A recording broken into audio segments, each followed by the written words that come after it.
Chapter 1044. The failure of Surima city could not be blamed on the nobles and tyrant, who were the successors of Ravenkay's. Ravenkay's first victory was an abnormal product, and it could not even be said to be lucky. It was simply a matter of extreme risk to count on when the ultimate weapon in the hands of the enemy would be activated. The power of the Well of Eternity was cut off by Duque, and most of the elven mages died. Furthermore, in order to make up for their first failure, the Burning Legion gathered many times the combat power of the elven army every time they attacked. Manaroth led more than 10 Void Lords to charge together. How could the elves, who did not have that many heroic domain masters, resist? That's right, when Moon Goddess Alun contacted the dragons to support them, the dragons were also unlucky. At this point in time, even though the dragons had the largest number, ever since the formation of the dragon army in Azeroth, they had never experienced any large-scale battles. The dragons with some experience were mostly land battles, and they usually went to bully the giants on the ground. They did not have the corresponding aerial combat experience. Even though they had a natural advantage in terms of physical strength, the dragons were at a great disadvantage against the aerial forces of the Apocalypse Guards, which were 10 times their number. There was a huge difference in experience and numbers. As soon as the two sides clashed, the dragons were shot down like turkeys. Tyrant, Illidan, and Ronan, who were watching the battle from the ground, were stunned and did not know what to say. The number of dragons and Apocalypse Guards that fell was about 1 to 2, but the problem was that the Burning Legion had more aerial forces. The Apocalypse Guards covered the sky, and it seemed like there was no end to them. Originally, when the 5 dragon aspects attacked together, they had indeed suppressed the demon army. Their combat power was unparalleled, but ever since the appearance of the almost indomitable super demon Archimonde, the 5 dragon aspects had suffered a setback. Ronan was dumbfounded. Only at this moment did he realize how lucky his group was to defeat Archimonde 10,000 years later. That was because Archimonde had most of his power suppressed. This Archimonde had used the powerful power of the Well of Eternity to directly break through the planet's defense circle and summon his complete form. At his peak, Archaron's was simply an invincible existence. The claws of the 5 dragon aspects could not even leave a deep wound on his body. Even if they scratched a meter-deep wound, it would be perfectly repaired by the power of darkness in the next instant. Of all times, the damn Nethario jumped in the wrong direction. Just like in history, he used the demon's soul to trap the dragon race. In his desperation, Krasis was willing to risk changing history to persuade the Red Dragon Queen not to inject her power into the dragon's soul. However, he was not an official member of the dragon race in this time and space, so his advice was ignored. Bad news came one after another. Tyrant, who had exhausted all of her mana on the battlefield, had been captured by the Satyr King Savis. This was undoubtedly a bolt out of the blue for Illidan, who was the only one left. Seeing Illidan's uncertain expression, Ronan finally realized that he had to pull the last force of Azeroth into the fray as soon as possible. He said to Grom and the others, "You guys stay in Fort Raven. I'll go find Cenarius." Originally, it would have been best to let Malfurion, the eldest disciple of Cenarius, negotiate, but Malfurion's soul was trapped. Ronan could only bite the bullet and go. In the city of Azeroth, Duque looked at the huge empty shelf in a daze. Without enough mana to tear open the dimensional barrier reinforced by the planet's magic circle, this portal was destined to be a decoration. However, it was Archimonde's job to deal with the Guardian or plunder enough mana. Du's bad taste kicked in, and he made the portal that was supposed to greet Sardras into the style of the Dark Portal. The portal that was filled with the evil wind of darkness even gained the appreciation of the twins of Erida. The pair of beautiful demon sisters even hinted that Duque could have a friendly conversation with them at night to understand each other's strengths and weaknesses. As an upright and reliable young man, Duque decisively refused. "Oh. That's a pity. Infernal affairs, you clearly exude the scent of a female." Elisa's licked her coquettish lips. "Actually, sometimes I even feel that you're not a part of the Burning Legion. Compared to those violent and barbaric fellows, you're too law-abiding. Although the Legion doesn't mind adding some capable and disciplined strong people," Queen Sailoras said pointedly. Duque opened his hands in a serious manner, and two extremely pure black flames emerged from his palms. Sorry, I love power the most. Only power is my ultimate pursuit. Hee hee.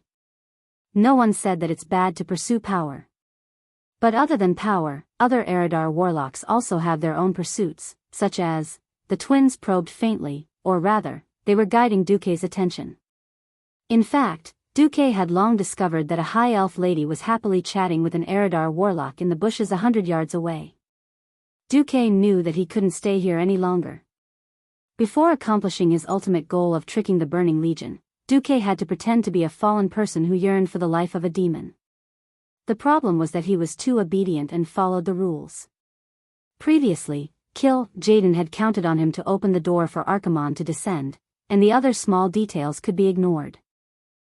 Now that Archimonde had descended, in fact, Duque was no longer a necessary candidate for the Legion in Azeroth. If Duque wanted to carry out his plan, he had to continue to stay in the core position of the Legion. Then, he had to think of ways to discredit himself and continue to gain Jaden's trust. It wasn't easy to deceive a demon commander. Duque was already thinking if he should find a chance to go to the front lines and slaughter thousands of night elves. On the other side, the twins were still egging Duque on. Actually, I know that Lord Sardras doesn't like people like Queen Azhara. That's right. He had a strong taste and liked Garona. If you like, you can totally take that so-called queen, and then use your identity as a high-rank lord to announce that these high elves are your exclusive slave race. Sigh, I haven't even succeeded yet, and I'm already tearing down the plank? Duque shrugged helplessly. It's a pity that I don't like to climb trees, and I don't like to climb a tree with dark purple bark. Auras rolled her eyes. What about her? Duque suddenly saw the figure of the priestess who had pale purple skin and was a little shorter than him. He spat out a mouthful of blood. Chapter 1045. Duque was someone who paid attention to the bigger picture. If he did not, he would have been destroyed during the first Dark Portal. Even though he was known as the destroyer of history, he was still trying his best to control the direction of the bigger picture and make Azeroth's situation better. Duque was a very timid person. But it was this kind of person who could always burst out with unimaginable courage when he was forced into a corner, slaying demons and ghosts along the way, even earning himself the title of a great hero. The conflicted Duque was, of course, very clear about the current situation. If he did not get rid of the Burning Legion during the War of the Ancients, or if he was exposed and died here, then everything would be over. If he did not get rid of the Burning Legion, Azeroth would be a land of death in 10,000 years. At the same time, Nosdorm would definitely be killed now, not 10,000 years later. If he died here, even if the outcome of the War of the Ancients was the same, it would be meaningless. Thus, preserving himself and maintaining the original outcome of the War of the Ancients were parallel and not conflicting.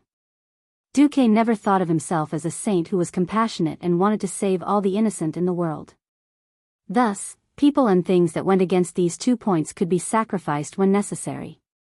Even if millions of elves had died since the start of the War of the Ancients, he did not have any psychological burden. To Duque, this was no different from when he commanded the Alliance's soldiers on the battlefield during the War of the Dark Portal and World War II. But when he saw Tyrande, this old comrade, Duque felt his balls ache. Just a second ago, he had used the excuse of not wanting to climb a tree to reject Gemini's probing. The next second, Tyrande, what was the meaning of this? Even if he was unjustly attacked, this was not the way to lie down. This was like a beautiful back flip 10 times and then a 3,600-degree flip to the side to hit the muzzle of a gun. Do you want me to slap myself in the face and pretend to be gay? Do you believe that Gemini will immediately find a few strong and handsome men to trick me? Moreover, with a female demon like Gemini, it was obvious whether Tyrande had entered Duque's aesthetic range or not. At this moment, Duque suddenly entered a huge crisis that concerned his life and the survival of his soul. As long as he took a single wrong step, he would immediately be consigned to eternal damnation. Of course, as a traitor, he could immediately kill his way out of Azhara City and return to the Night Elves' side. However, if that were to happen, how would he be able to continue with the act of an egg pretending to rebel? If he rebelled and the Burning Legion didn't believe Illidan and killed him, then this show wouldn't be able to continue. Duque swallowed his saliva.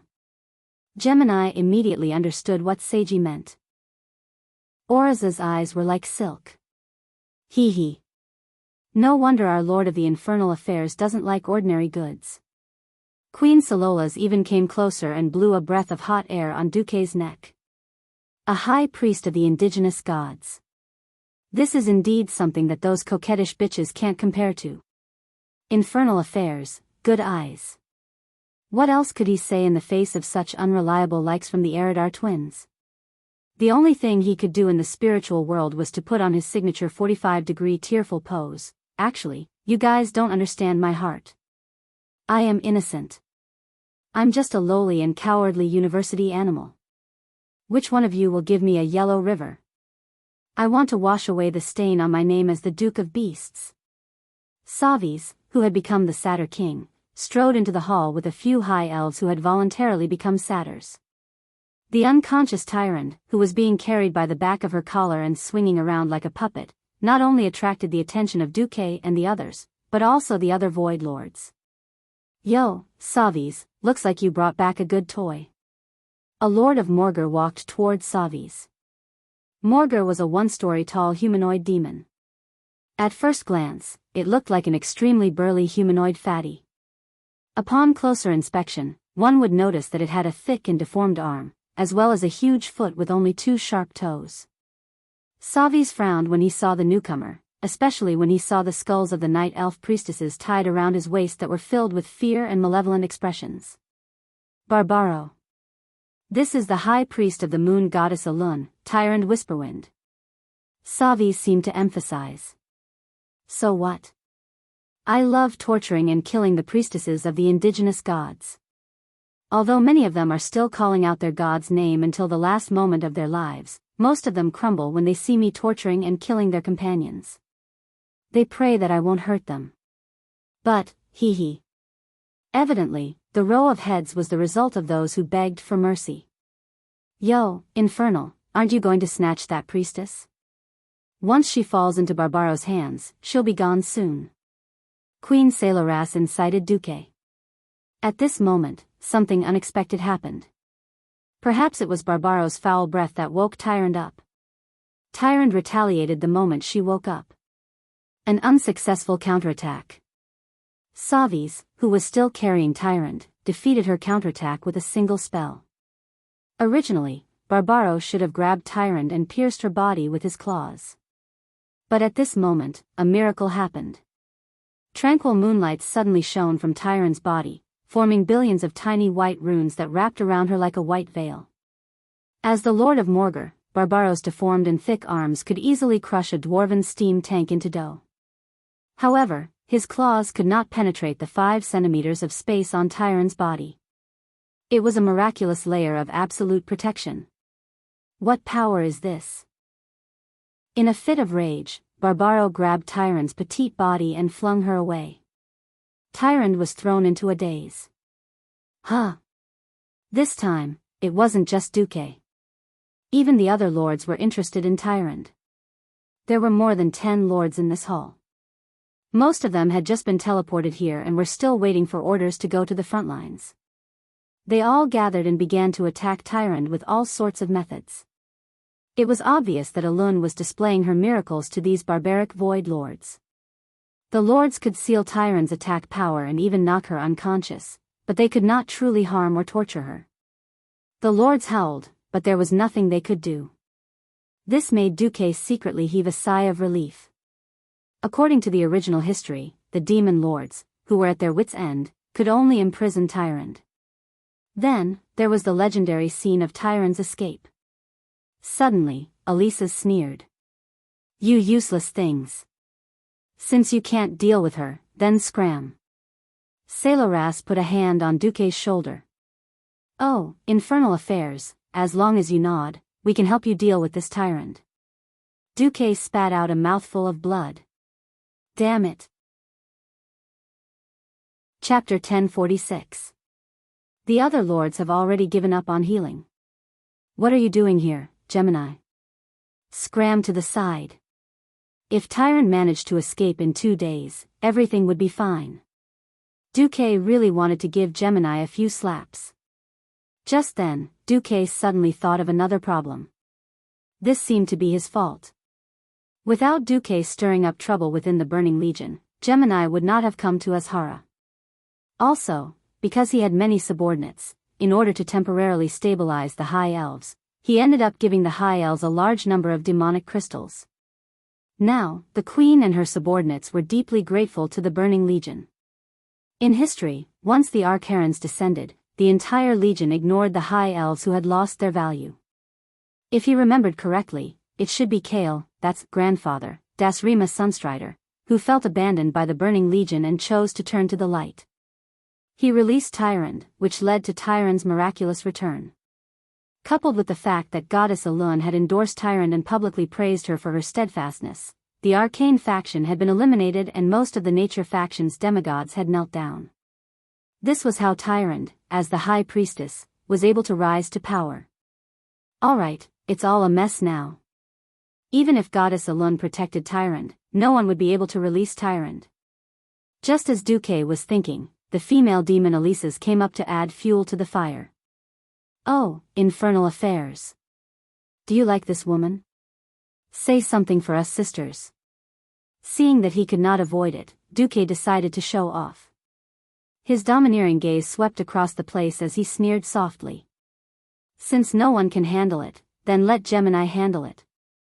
Most of the people here were mid-level or low-level lords. With Duque, a high-level void lord, speaking, of course, they did not dare to have any objections. At this time, Queen Sailoras smirked. By the way, Your Excellency, this is a private matter. Duque firmly believed that Elune would definitely protect Tyrande, so he did not hesitate to show off to the end. He elegantly turned around and walked away. As he left, he said, "Hee hee." It was obvious that unless the 3 heavyweights of the Burning Legion took action, no one would be able to do anything to this woman. Well, 2,000 top-grade demonic crystals, I bet you can't handle it. If you really can't do anything to her, just throw her into the highest level prison and lock her up for now. On the other side, Tyrande was being tormented by the group of Void Dukes. However, she stubbornly stood up and glared at Duque's back. She did not understand the language of Eridar, but she instinctively felt that this group of evil and violent lords were using her as a wager. A pair of purple and a pair of crimson Eridar demon hooves stood in front of Tyrande. Tyrande raised her head and looked at the 2 beautiful faces filled with mockery and malice. She felt like vomiting. She really wanted to turn her angry gaze into the moon god's arrow and shoot these 2 bewitching demonesses in front of her. Unfortunately, with her power completely sealed, it was difficult for her to even move a finger. Let's go, beauty. Let Big Sister teach you how to be a qualified slave. Elisa spoke in perfect Kadorai language. Humph. Don't even think about it. I will never give in. Tyrande's voice was sonorous and forceful. That might not necessarily be the case. Queen Sailoras smiled wickedly. Tyrande could not help but feel her heart palpitate as she looked at the pair of eyes filled with absolute confidence. The great moon goddess Elune will definitely protect me. As if in response to her vow, the faint layer of white light around Tyrande seemed to become even brighter. Suddenly, Gemini grabbed both of Tyrande's arms and lifted her up. Let's go. Beauty. Let us tell you, at first, it was 1 sentence each, but in the end, it was Gemini who spoke at the same time.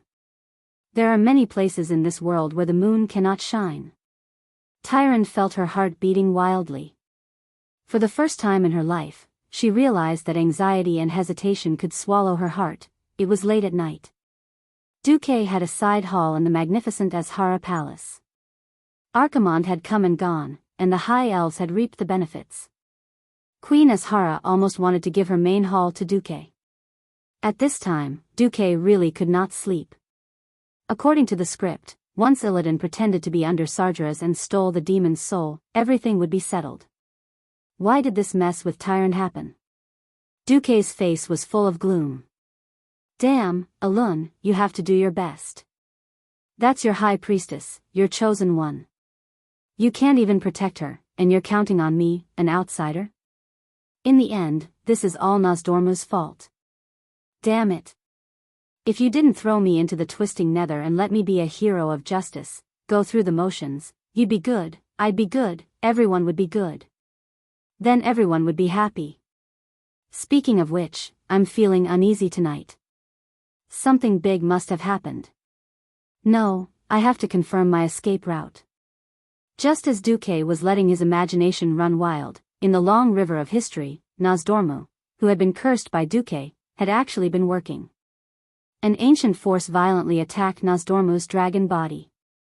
His time dragon body could easily traverse time and the void, but at this moment, he had a terrifying premonition that he was about to be torn to pieces.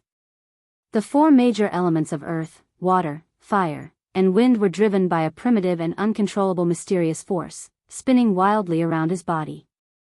Not to mention the time point of the ancient war 10,000 years ago, even if he forced himself to stay where he was, he would have a premonition that his life would be in danger at any time. The mysterious force in front of him was getting more and more terrifying. Nozdormu estimated that even if he forced himself to resist, he wouldn't be able to last until the ancient war. Nozdormu sighed, and suddenly spat out a small dragon's breath in front of him. After that, the giant time dragon king seemed to be pulled by something, and was suddenly pulled back to the door of darkness 15 years ago. This strange dragon's breath, which was like a small flying arrow, easily passed through thousands of blurry scenes and everything in the world. It suddenly passed through the barrier of time and space, and silently appeared behind Duque. Originally, the situation in the next moment should have been the gathering of a large amount of time power, continuously attacking Duque's senses. Nozdormu would never know that in order to prevent Duque from being frightened or confused, he had set up a few more mental barriers. All inquiries had to be filtered by the system elf before reaching Duque's senses. In the end, Duque had no idea what was going on. At this moment, Duque was shocked to find that the door to his bedroom had been pushed open. Tyrant, who was wearing a long white nightgown, flashed in. There was no trace of moon god power on her body. Duque was dumbfounded. Chapter 1047. The Burning Legion was not going to be easy. Duque knew this from the first day he crossed over to the world of Azeroth. Duke's balls ached as he looked at the system's highlighted red outline on his retina. The Eridar Gemini was hiding in a house 100 meters away. Their devil horns and hooves were clearly outlined, and Duke's balls ached. This was the Gemini's test, and also Kill Jaden's test. A person who did not know how to conquer, destroy, or kill, no matter how strong he was, could not be given such a heavy responsibility. If Duque dared to escape with Tyrant now, Archimonde might come back with a group of Lords of the Abyss in the next moment. The moonlight was as calm as water, flowing on Tyrant's body. However, it was as if flowing water had hit an invisible barrier, and the moonlight was repelled. Duque was stunned. This was not because Elune refused to bless Tyrant, but because Tyrant was using her own will to resist Elune's power entering her body. Tyrant's nightgown was not tied with a rope. She was purely using her left hand to pull the left hem over the right. It was this half-naked action that made Duque's mouth dry up. Yes. Duque could not deny that he was actually a fan of elves. This was evident from the fact that he had 3 high elves in his house. As for Tyrant, who had been imagined by countless players as a doujinshi, Duque did have a slight desire in his heart. Originally, there would not have been anything, but in the shadow form, especially when the dark energy in his body was not converted for a long time. Duque was stunned to discover that his body had a kind of restless feeling. This feeling was not good. It was the temptation of darkness. Duque secretly took a deep breath, then pretended to be ignorant. Huh? Why don't you let your goddess protect you? Tyrant, who had been silent all this while, suddenly erupted like a volcano. Her eyebrows furrowed, and an expression of anger appeared on her face. Demon. What are you pretending for? You were the one who instructed those 2 damned female demons to bring me to the twisting nether and threaten me with the safety of over 100 of my sisters. Are you still going to pretend to be innocent here? All right. As you wish. I'm here, Tyrant was obviously gritting her teeth in anger, but as she spoke, her aura weakened. Her originally fierce steps became soft and small, and she finally knelt in front of Duque. 2 streams of tears rolled down Tyrant's beautiful face. She sobbed uncontrollably. "As long as you promise to let my sisters go and not kill them, I will fulfill my promise and become your possession." Duque's teeth hurt. His balls hurt. His head hurt. His entire body hurt. He finally understood what Gemini had done. Elun was indeed amazing. She was actually able to protect Tyrant in the midst of the enemy's formation. But in history, it was only preserved because there were no intelligent demons like the Gemini twins. Gemini had broken Elun's seemingly invincible protection with just a little trick. They used a portal to bring Tyrant back to the Twisting Nether. Of course, Elun's power could not reach the Twisting Nether. As a result, they used a large amount of dark energy to wash away the protective barrier on Tyrant's body. The moment the barrier was broken, Tyrant's final trump card was shattered mercilessly. Needless to say, Gemini was very good at playing with people's hearts. They could have used violence to make Tyrant submit, but they chose a more effective method, taking hostages. The priestesses of Elun were like sisters, and that was how the famous Elun sisterhood came to be. Since that was the case, everything became simple. In fact, Gemini could have made Tyrant submit completely. But they were afraid that Duque would lose interest, and that was how things turned out. Duque knew that there was no way to resolve this matter peacefully. He frowned and flicked his left hand. 2 dark rays pierced through the wall and shot at Gemini, who was hiding 100 meters away. The attack was vicious, but there was a smile on his face. "Hey! It's not polite to peek. Can you two please stay away from me?" Duque did not intend to kill, and Gemini took it as a friendly invitation to leave. Gemini's bewitching giggles resounded in the night sky. This caused Tyrant's expression to change again. At this moment, sitting on a luxurious 3-seater sofa, the dark energy around Duque's body expanded, forming a huge black fog. Duque said in a deep voice, "Since you have sworn to become my possession, then come over." Tyrant's body trembled, and the tears in her eyes flowed even more. In the end, she stood up slowly, as if she had made up her mind to fall into the abyss, and stepped into the black fog. Unexpectedly, she was caught the moment she stepped in, and sat on Duque's lap. "Tyrant, you've met Roddick and the others, right?" "I'm Roddick's teacher." Tyrant's body trembled again. She never would have thought that the spellcaster that Roddick spoke of, who was hiding within the Burning Legion, was actually such a high-ranking Void Lord, the future star of the Burning Legion, the spellcaster. "You." "Impossible." Tyrant's eyes widened. "I also hoped that I wouldn't run into you. But the commander of the Burning Legion, Jaden, has already started to suspect me."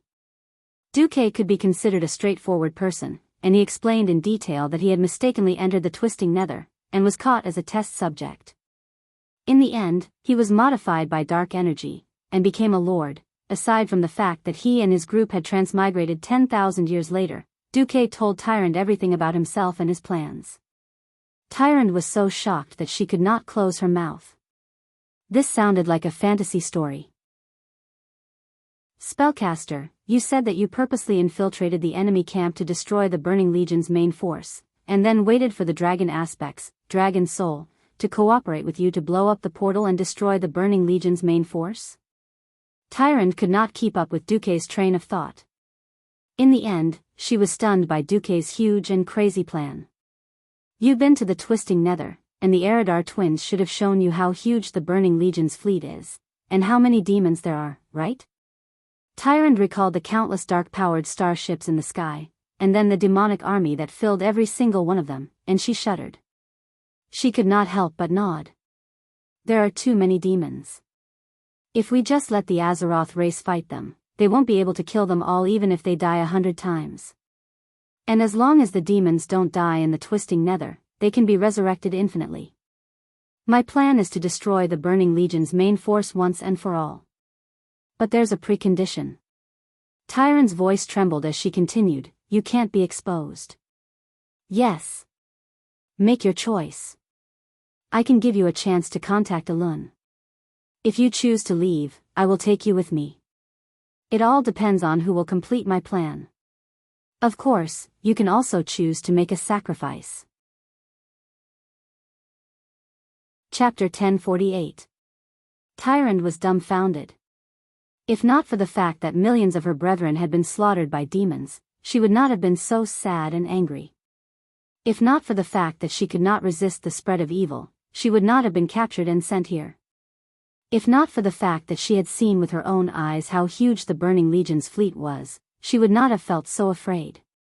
Perhaps Duque had given her a choice, but Duque, who did not feel the reality of the elves being slaughtered, did not realize that Tyrande was actually forced into a dead end. Suddenly, Tyrande's body stopped trembling, and her eyes that were starting to lose focus became determined again. She did not turn back, and just sat on Duque's lap and said, "Can you pray for me one last time? I want to report what happened to you to Goddess Alun." "Yes." The black fog that enveloped the two dispersed. Tyrande walked slowly towards the window with graceful steps. There, a large cluster of pure white moonlight illuminated a large piece of marble floor, making it look as if it was daytime. Gently taking off his nightgown, Duque, who was sitting on the sofa, saw a bewitching figure. The priestess began her prayer devoutly. Looking from behind, the towering peaks of Hyjal were actually wrapped around by two small golden snakes that emitted a demonic aura. The top of the snake's head was holding the small protruding stump of the world tree in its mouth. Duque suddenly felt that the dark energy in his heart seemed to be restless. The moonlight was incomparably gentle and beautiful. The pure and beautiful moonlight formed a sharp contrast with this perfect and seductive female figure. The prayer did not continue for long. Tyrande turned back, revealing a beautiful face that was either crying or smiling. If one ignored the faint purple capillaries on her fair face, Duque suddenly realized that she really did look a little like the Windrunner sisters. The same determination, the same love for their brethren, and the same willingness to sacrifice themselves. Tyrande turned around without a word, and once again stepped into Duque's black fog, allowing the black fog to envelop her. She knew that this was because Duque had blocked all probing from the outside world. Duque's voice was dry. "What did Alun say?" Tyrande sat down beside Duque, not bothering to hide the bitterness on her face. She said, "I'm sorry, my child." Duque slapped his forehead. Damn it. He was speechless towards Alun. But if it was Alun, perhaps she had no other choice. There had been too many sacrifices, and no one knew how much more they would have to pay to see the dawn of victory. In the face of a terrifying enemy like the Burning Legion, a priestess was nothing. Duque turned around and looked at Tyrande with a pained expression. At this moment, he finally understood why Tyrande hated him so much when they first met 10,000 years later. It was because he had returned to the ancient war and caused such a mess. If he was Tyrande, he would also hate him for 10,000 years. However, this fallacy was also a pain in the ass. Duque, who had been in the dark portal for 15 years, had returned to the ancient war and offended Tyrande 10,000 years ago. In the end, Tyrande had taken revenge 10,000 years later. Thinking of how much Tyrande hated him at that point in time, Duque decided to go all out. Holding to Mount Hyjal, Duque spouted nonsense with a straight face. Everything is for the sake of destroying the Burning Legion, for the sake of victory. So. I'm sorry. Tyrande clenched her teeth, and her cheeks were almost bleeding. She nodded heavily. I have long since sworn to give everything I have to Alun. Since this is the will of the goddess, I have no regrets. All right, Miss Offering, please accept this terrifying combo from another world. Invented by Mr. Jean and brought to glory by Lord Wei, the godly technique, picking up girls, sob sob, 10 minutes later. Please accept this invincible technique from Dongying from another world, Ito 48 hands. You. Duque had been fine at first, but the problem was that Duque's illness had flared up. For no reason at all, the 7 major sins, which had not flared up for more than 10 years, suddenly flared up. Which one was it? Make a guess. If you guess wrong, it's my loss. Tyrant felt bitter on the spot. She had been shot. It was like a little girl who believed in the existence of Santa Claus had suddenly been fed more than 10 terabytes of action movies by a bad guy. Even though priestesses had regenerative abilities that surpassed priests, Tyrant Whisperwind. Unfortunately, tragedy still befell her. The next morning, Duque, who had finally broken free from the 7 major sins state, could not find any words to describe this tragic battlefield. Wait. I need some quiet time. Alright, fortunately, no one here would ask who quiet time was. Just as Duque assumed the pose of the thinker, a pair of eyes filled with anger, fear, humiliation, obedience, resignation, and other incomparably complex emotions met his. For a moment, Duque almost thought that he would have to endure 100 starfall attacks. But in the end, it was Tyrant who silently helped Duque put on his clothes. Seeing that Duque was still shrouded by the black fog, Tyrant pretended to be very docile as she hugged Duque from behind. The two of them were pressed together, and with her still tear-stained face, she said something that did not match her expression at all. Don't lie to me. Otherwise, even if I die, my goddess and my sisters will hunt you down to the ends of the universe.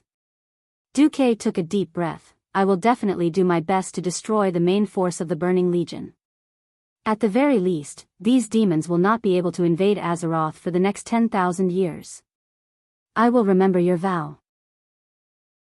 Tyrant's expression was as gentle as water, but she was actually gritting her teeth as she spoke. At first, Tyrant had wanted to pretend to be a tamed slave and follow Duque out. Unfortunately, the moment she stood up, she immediately knelt down. She was so ashamed that she wanted to die. She tried to use the holy light to heal herself before continuing.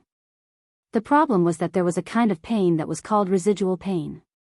She could only give up. Duque sighed and walked out of the hall. As expected, he saw Eridar's Gemini with a mocking expression. Haha.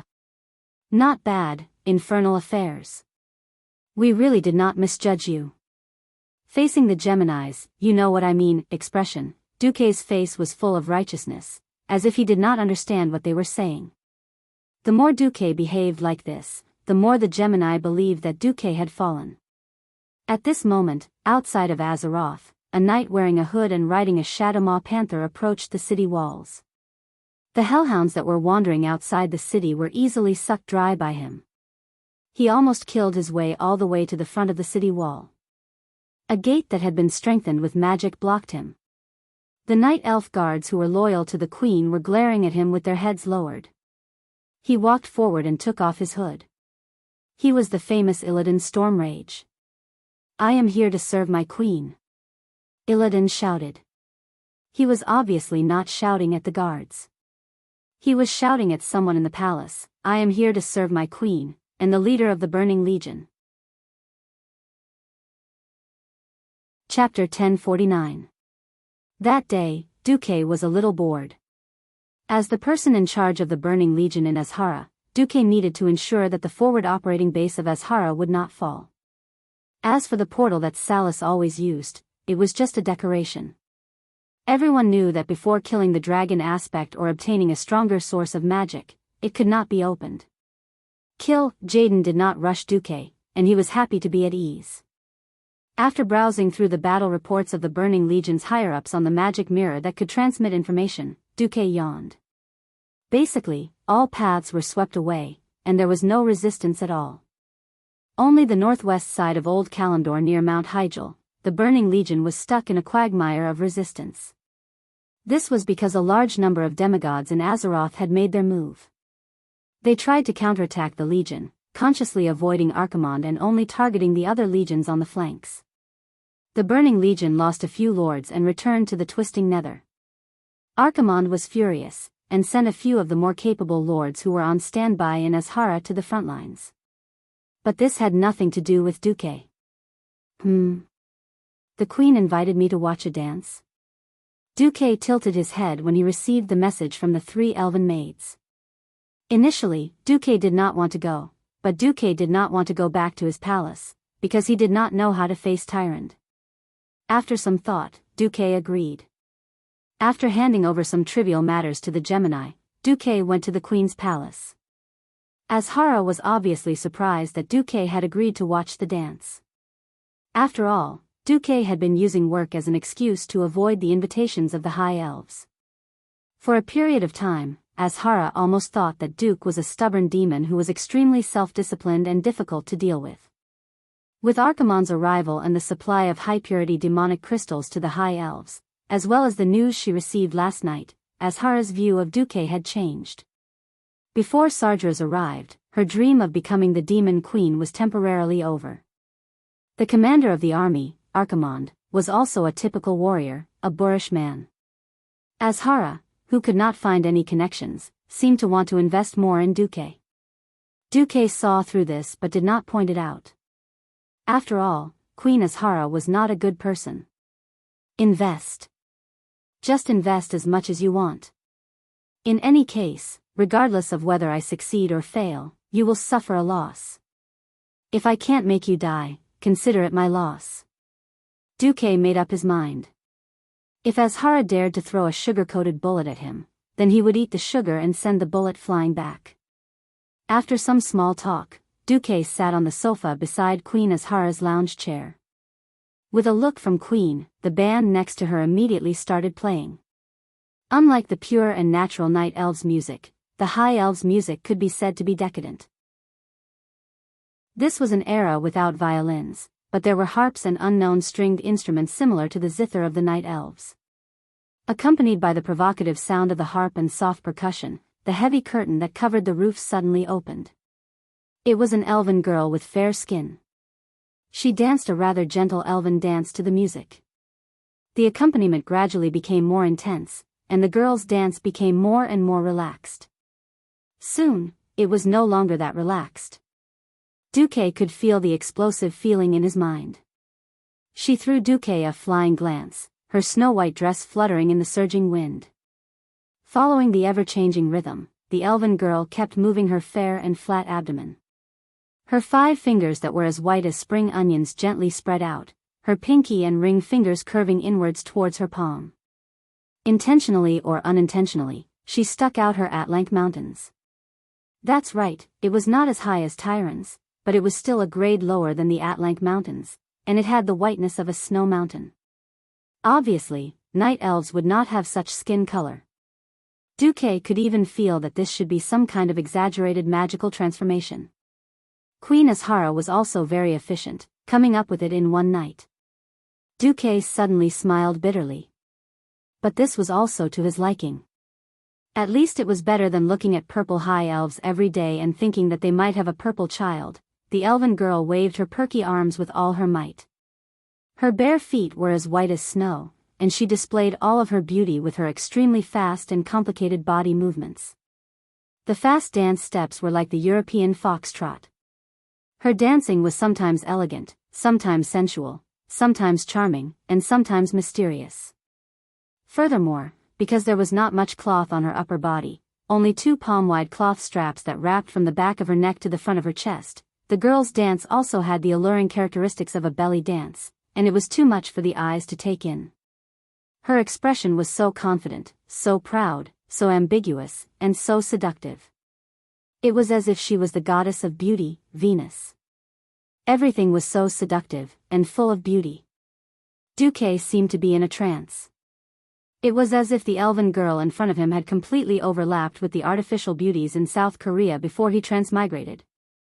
As she wriggled, a large piece of the elven girl's long skirt fell off, and he could see an opening that looked like a cheongsam from the side, revealing the sexy and slender side of her thighs. As she wriggled, she kicked off her high heels, revealing a pair of smooth and small feet. As she wriggled, the queen had quietly left the scene, and the curtains blocked the surroundings. It was as if only the girl and Duque were left in the whole world. Without a doubt, this elven girl was a seductress-level beauty. Her body was a mixture of an angel and a demon. Angels had the fairest skin, while demons had the most voluptuous bodies. The seductress had 2 great advantages, and that seductive dance was enough to arouse the interest of any man in the world.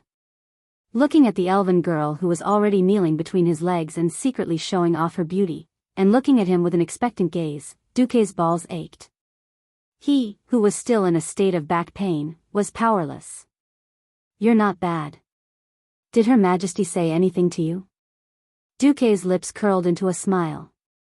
"From today onwards, I'm the possession of Lord Infernal Affairs." The girl was trembling a little. Her eyes were filled with passion and fear. She was afraid that Duque would reject her. She couldn't imagine that she had committed such a great sin and had to change her body. Her skin had become fair, and it was impossible for her to change back. Just like her compatriots who had become satyrs, this transformation was irreversible. If she still wasn't accepted by Duque, she didn't dare to imagine what would happen to her when she returned. The queen had never been a truly benevolent ruler. "All right, you'll follow me." Chapter 1050. The girl's face revealed an expression of boundless joy. This was not an act, but a genuine expression of joy. Looking at the girl's eyes that were filled with confusion, uneasiness, and fear, turned into the current peace and hope, Duke wondered if he had really fallen, turning his head and accepting a gift. "What's your name?" Duque asked. Unexpectedly, the girl did not answer him. Instead, she took 2 steps back and knelt down. "Master, please bestow me a name." "I'm asking you what's your name?" Duque was a little embarrassed. "No one treats me as a high elf anymore. My old name has already lost its meaning. So please bestow me a name, master." Duque asked a few times, but the girl still refused to answer. Duke was also discouraged. He could not bring anyone from this era with him, so he thought to himself, "All right, I'll just leave her with Tyron later. After all, everything I'm doing now is just a temporary measure to numb the enemy." "Celia."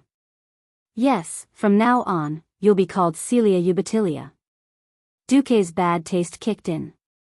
The girl happily accepted. She placed her hands on her shoulders and bowed to Duque. "From now on, I'm only yours, Celia Ubatilia. Come here." "Yes." The shadowy Duque stretched out a black finger and gently slid it down from Celia's shoulder. As the girl trembled slightly, his fingertip slid across her collarbone, through the canyon, and landed near her navel.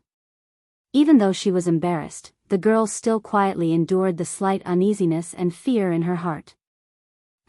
I didn't expect your aptitude to be top-notch." To be honest, Duque was quite surprised. He had thought that Queen Ashara would throw a sugar-coated bullet at him, and that she would at most be a charming vase. But upon inspection, he realized that this was a completely undeveloped piece of virgin land. Don't get the wrong idea. He was talking about the aptitude of the girl now called Celia. Although she was not very powerful now, her bones, muscles, and magic circuits that had yet to fully take shape all had top-notch potential. It was only a matter of time before she entered the realm of heroes. The rarest thing was that, like most of the Moon Guards, she cultivated both magic and martial arts. He leaned towards agility, but deep down, he was still an intelligent hero. Who was she? Another tragic character who was buried in the long river of history, unable to become a hero? Duque sighed in his heart. Speaking of which, the ancient era was also an era where heroes came forth in large numbers. Think about it, Dorima Sunstrider, who founded the Kuel Salis kingdom, was now an unremarkable existence among the elven nobles. His awkward radiant moon strength left him in a dilemma. Celia, who was praised by Duque, was slightly happy, but she didn't dare to be arrogant. "Master, please take pity on me." "Pity? As long as you pay your eternal loyalty to me, I will." Duque stood up and allowed her to follow behind him. "I'm not interested today. Take care of Tyron first." Celia's eyes flashed with unwillingness. She was sent by the Empress. Who would have thought that she would have to serve a captive, a slave-like existence? However, she adjusted her attitude very well. She was already dead in the past. Now, she had to hold on to Duque's thigh tightly. When Duque returned to his side palace, Tyrande was furious. She cursed in her heart, "Dukong, you bastard. You just took me last night, and now you're going out for a change? She knew that she didn't love this man, but she couldn't help but get angry. Du Kong had been implicated. Last night, during the intense battle, Duque had followed history and called himself Du Kong to Tyrande. And now, unbeknownst to Du Kong had been implicated. Whoosh! Winsage Du's coffin couldn't hold on any longer. Duque had no idea, master of the infernal tunnel, she is. Tyrande pretended to be calm as she asked. Celia, the dancer that Queen Azhara gave me. However, she's now my maid. From today onwards, she will serve you. Celia came up and bowed respectfully. Tyrande's eyes twitched, and she felt a sense of relief. It seems like this bastard still cares about my feelings. Tyrande. Endure. You have to endure. All of this was a personal sacrifice for the sake of destroying the Burning Legion. As long as they could destroy those demons, they would be able to avenge their comrades. Furthermore, this was something that even Alun had agreed to. This was the will of the goddess. A woman's thoughts were very subtle. In a situation like this, Tyrande unconsciously treated Duque as her greatest support. At the same time, her righteousness drove her to do all sorts of things that she didn't want to do. This was especially so when Duque brought back an elven girl who was as beautiful as her. This made Tyrande feel even more threatened. After a night of interaction, she had a deep understanding of the two sides of Duque. At this moment, Duque's will was undoubtedly good. However, in order to hide in the Burning Legion, he had no choice but to keep a large amount of dark energy in his body.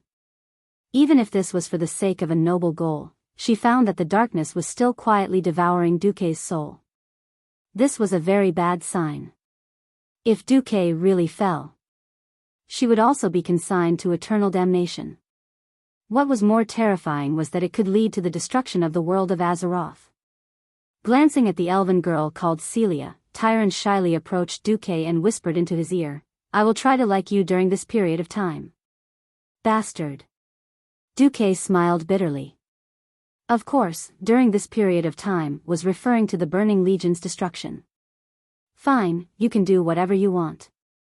A pure white dress wrapped around Tyrande's well-built and voluptuous body. She did not twist her waist or stood around in a lotus position. Just the way Tyrande walked naturally to the center of the palace gave off a strange sense of holiness. She gently took off her boots, revealing a pair of long legs that could easily rival most human women in seconds before Duque's eyes. In the next moment, the solemn priestess aura disappeared. What was left was a never-before-seen charm that only a mature woman could have. It was a strange scene. Without any accompaniment, Tyrande danced elegantly and gracefully, her body moving up and down. She displayed her energy and passion to her heart's content, but the way she looked at Duque was incomparably complicated. Resentment, faint hatred, and a hint of submission. Unknowingly, the song ended. Duque had already carried Tyrande to the sofa and started groping her to his heart's content. Tyrande had no choice but to give in. She closed her eyes, but did not resist Duque's advances. At this moment, Gemini's voice suddenly came from the entrance of the palace. Oh, infernal emissary, let me introduce you to a strong Kaldorii who has joined the army, Illidan Stormrage. When Tyrande's eyes met the familiar amber eyes, Tyrande felt as if the world was ending.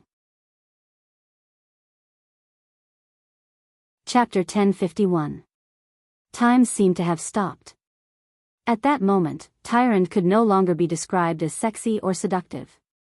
On that priestess' face, there was confusion and pain, but the redness was the main theme. Tyrande gave in and allowed Duque to do as he pleased. Everyone could see the two black claws digging deep into her white dress from the entrance of the hall. This beautiful face that seemed to have sunk into depravity was simply captivating at this moment. It was so captivating that one wouldn't even want their own life. Of course, this was only for neutral males. For Illidan, who was deeply in love with Tyrande, this was like a bolt from the blue.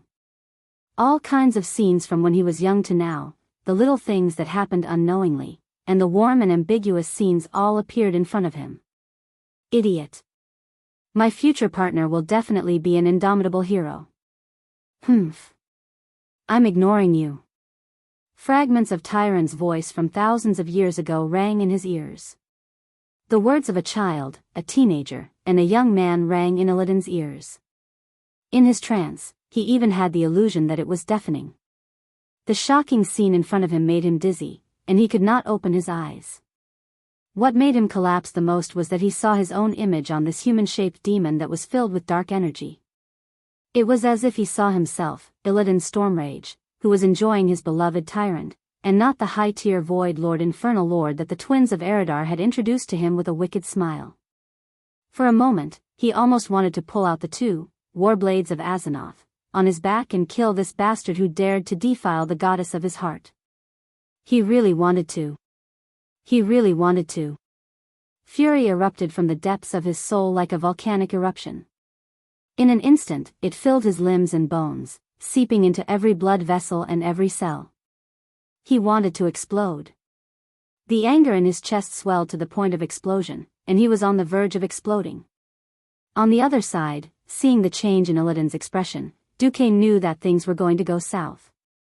In the original history, it was Illidan who sacrificed himself and pretended to defect to the enemy in exchange for that rare opportunity. That scene definitely did not include Tyron being robbed. Perhaps he had prepared himself mentally before coming here, or perhaps he was prepared to sell himself in exchange for Tyrant, who should still be under the protection of Elun. According to the script of history, with Sardra's appreciation, he might really be able to do it. Unfortunately, everything was a mess. Because of Duquesne's transmigration and the arrival of Gemini. For Illidan, the test was more than twice as difficult. The system elf clearly marked that Jaden's will had quietly arrived. He attached a very faint trace of his divine sense to auras and observed the side hall. Not only was he observing Illidan, but he was also observing Duque. Jaden thought that he had done it very secretly, but he could not escape the soul scan of the system elf. Duque knew that the biggest test had come. As long as he passed this test, he would be able to completely control the portal and work with Illidan to destroy the Burning Legion. If he couldn't pass, everything would be over. Suddenly, he couldn't help but laugh bitterly in his heart. Spying really wasn't that fun. Since ancient times, many undercover police officers had lost themselves after completing their undercover mission. Years of being behind the enemy lines had completely changed their habits. Other than waking up every morning and telling themselves, "I'm a soldier, not a thief," there was no one who could help them. In fact, after completing their mission, most undercover officers ended up in a miserable state. Being undercover for years was a small matter. Many of them were forced to become addicted to drugs. Even if they quit, they could no longer be police officers. The bitterness of being undercover. Who knew? Who knew? Duque looked up 90 degrees to the sky in his heart, and 2 streams of crocodile tears flowed down. F***CK. Don't blame me. If you want to blame someone, blame that bastard Nosdormu. He could have just thrown me into the Grey Valley in the future.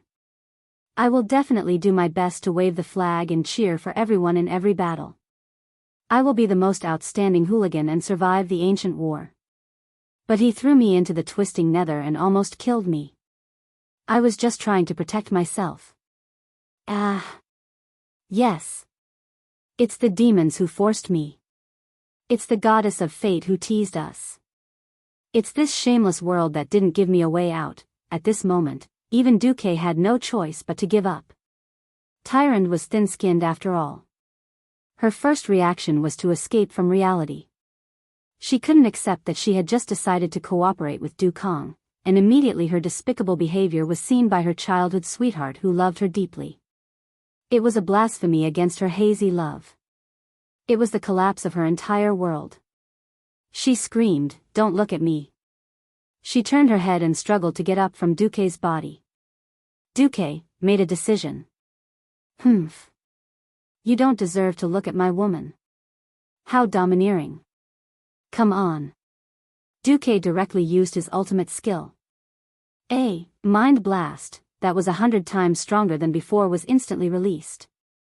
The invisible, formless, and powerful psychic attack crossed 10 meters and landed on Illidan's body. Ah! Illidan, who had never seen such a strange attack, was caught off guard.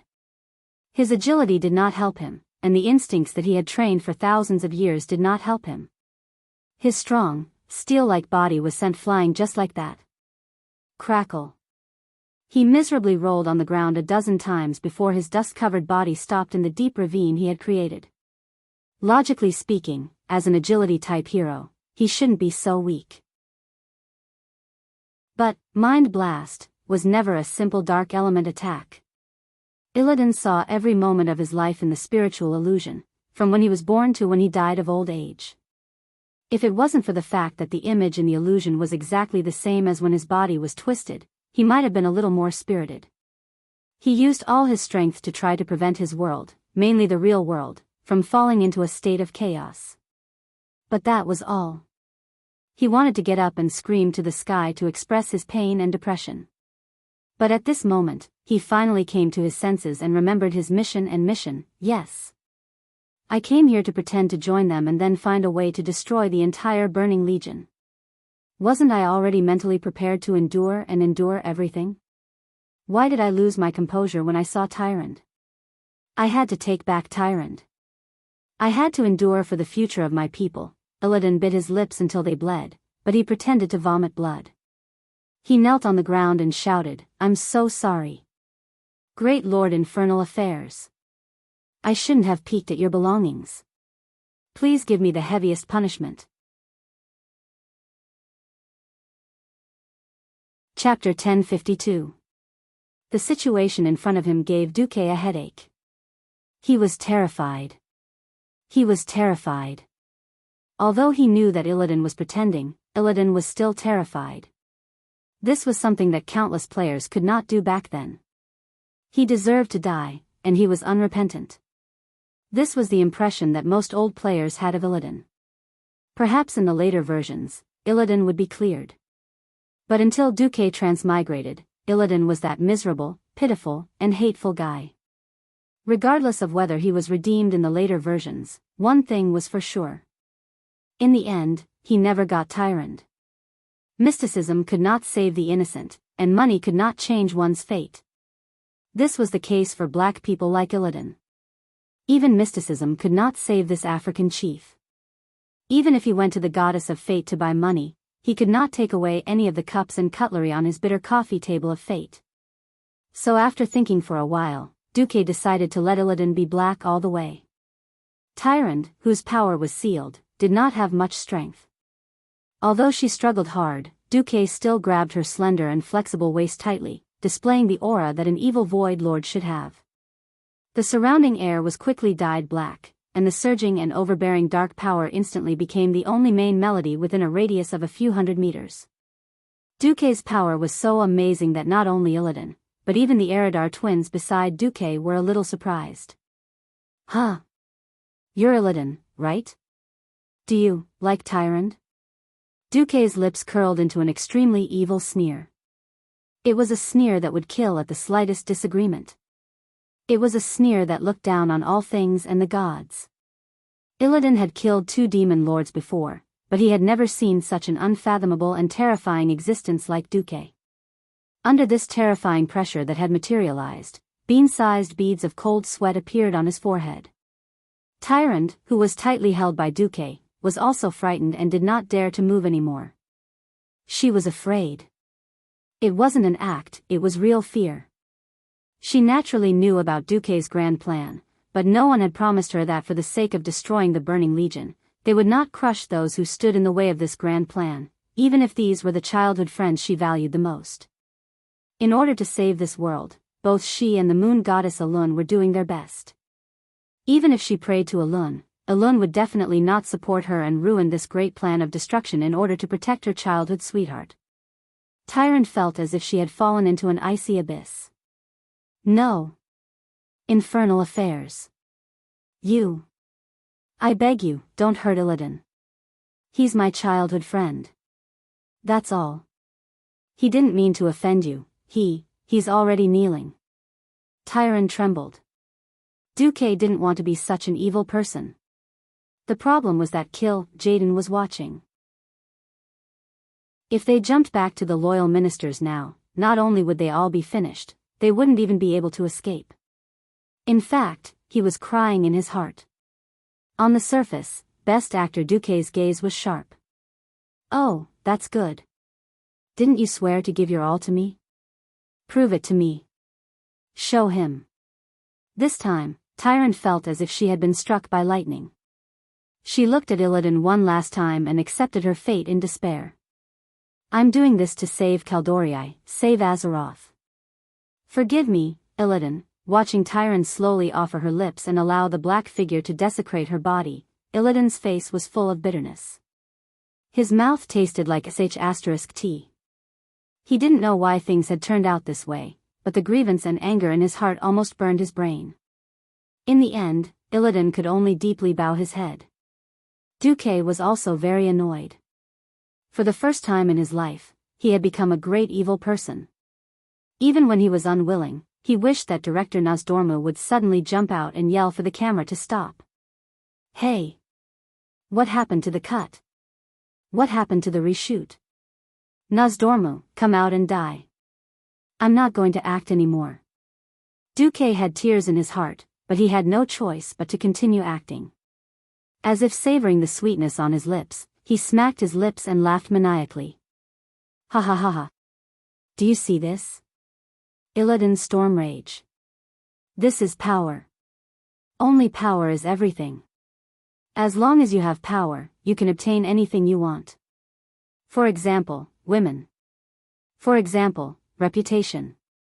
For example, conquest. So what if you're not satisfied? So what if you're angry? You want your lover back?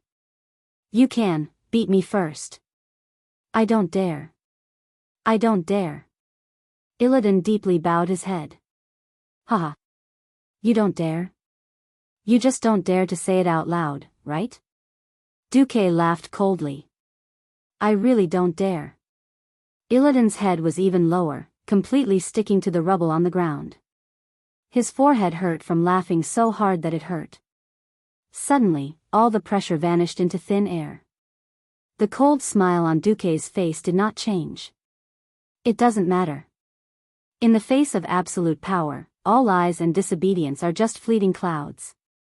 I don't care if you're sincerely convinced or not.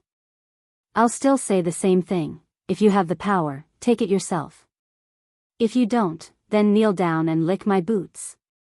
Maybe when I'm in a good mood and tired of playing with your tyrant, I'll give it to you." Illidan's body trembled. Was it shock? Anger? No one knew. Maybe it was both. At this time, Duque looked at the Eridar twins who had been watching the show. "Enough of you. Don't try to test me in the future. I'm not as good-tempered as you think I am." "Yes, sorry." The twins laughed sinisterly. Duque said, "Since he claimed to be here to join the Queen and serve our leader, then let's report this to His Majesty. Then let's report it to His Majesty Sargeras. Maybe His Majesty will like it. After all, he's the first person on this planet to join our side after the war." The twins nodded. Duque could clearly feel Illidan's resentment, but he didn't care.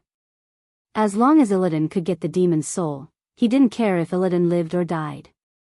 Duque really didn't want to care about what would happen in 10,000 years. As long as he crippled the Burning Legion, he didn't care if there was another Illidan in 10,000 years. Pfft. You've angered me. Believe it or not, I'll really join the Burning Legion. With that, Duque brought Tyrant back to the side hall. When Silegia obediently closed the door for Duque, Duque's actions suddenly became rough. "No. What are you doing?" "Kill." Jaden was watching them from afar. Tyrant knew that. She also knew her mission, but her feelings were still rejecting Duque. The next moment, she was shocked to see the darkness in Duque's eyes. It was obvious that if she continued to resist, the darkness might really devour Duque's rationality. Tyrant finally realized the danger. If she continued to provoke Duque's negative emotions, perhaps Duque would become a Void Lord before they could complete their plan. Sigh, Tyrant sighed softly. She used herself as a sacrifice and quietly devoured all the sharpness of Duque's godly sword. Chapter 1053. Tyrant Whisperwind was jolted awake from her nightmare. She had forgotten most of what had happened in the dream. What she could remember was that the moon goddess, Elun, had been embroiled in a terrible war. Her mount had been fatally wounded and flung her off its body. Her head had hit the ground heavily. Then, she had been captured by that terrifying Savis. She could still remember some terrifying scenes and sounds. A monster that looked like a goat had been eyeing her menacingly. A pair of furry hands with sharp claws had been grabbing onto her tightly. Then, she had woken up in shock. That pair of narrow and elegant silver eyes swept around the gorgeous side hall. She had seen this gorgeous room where she had been placed under house arrest countless times. The afternoon sun shone in from the west.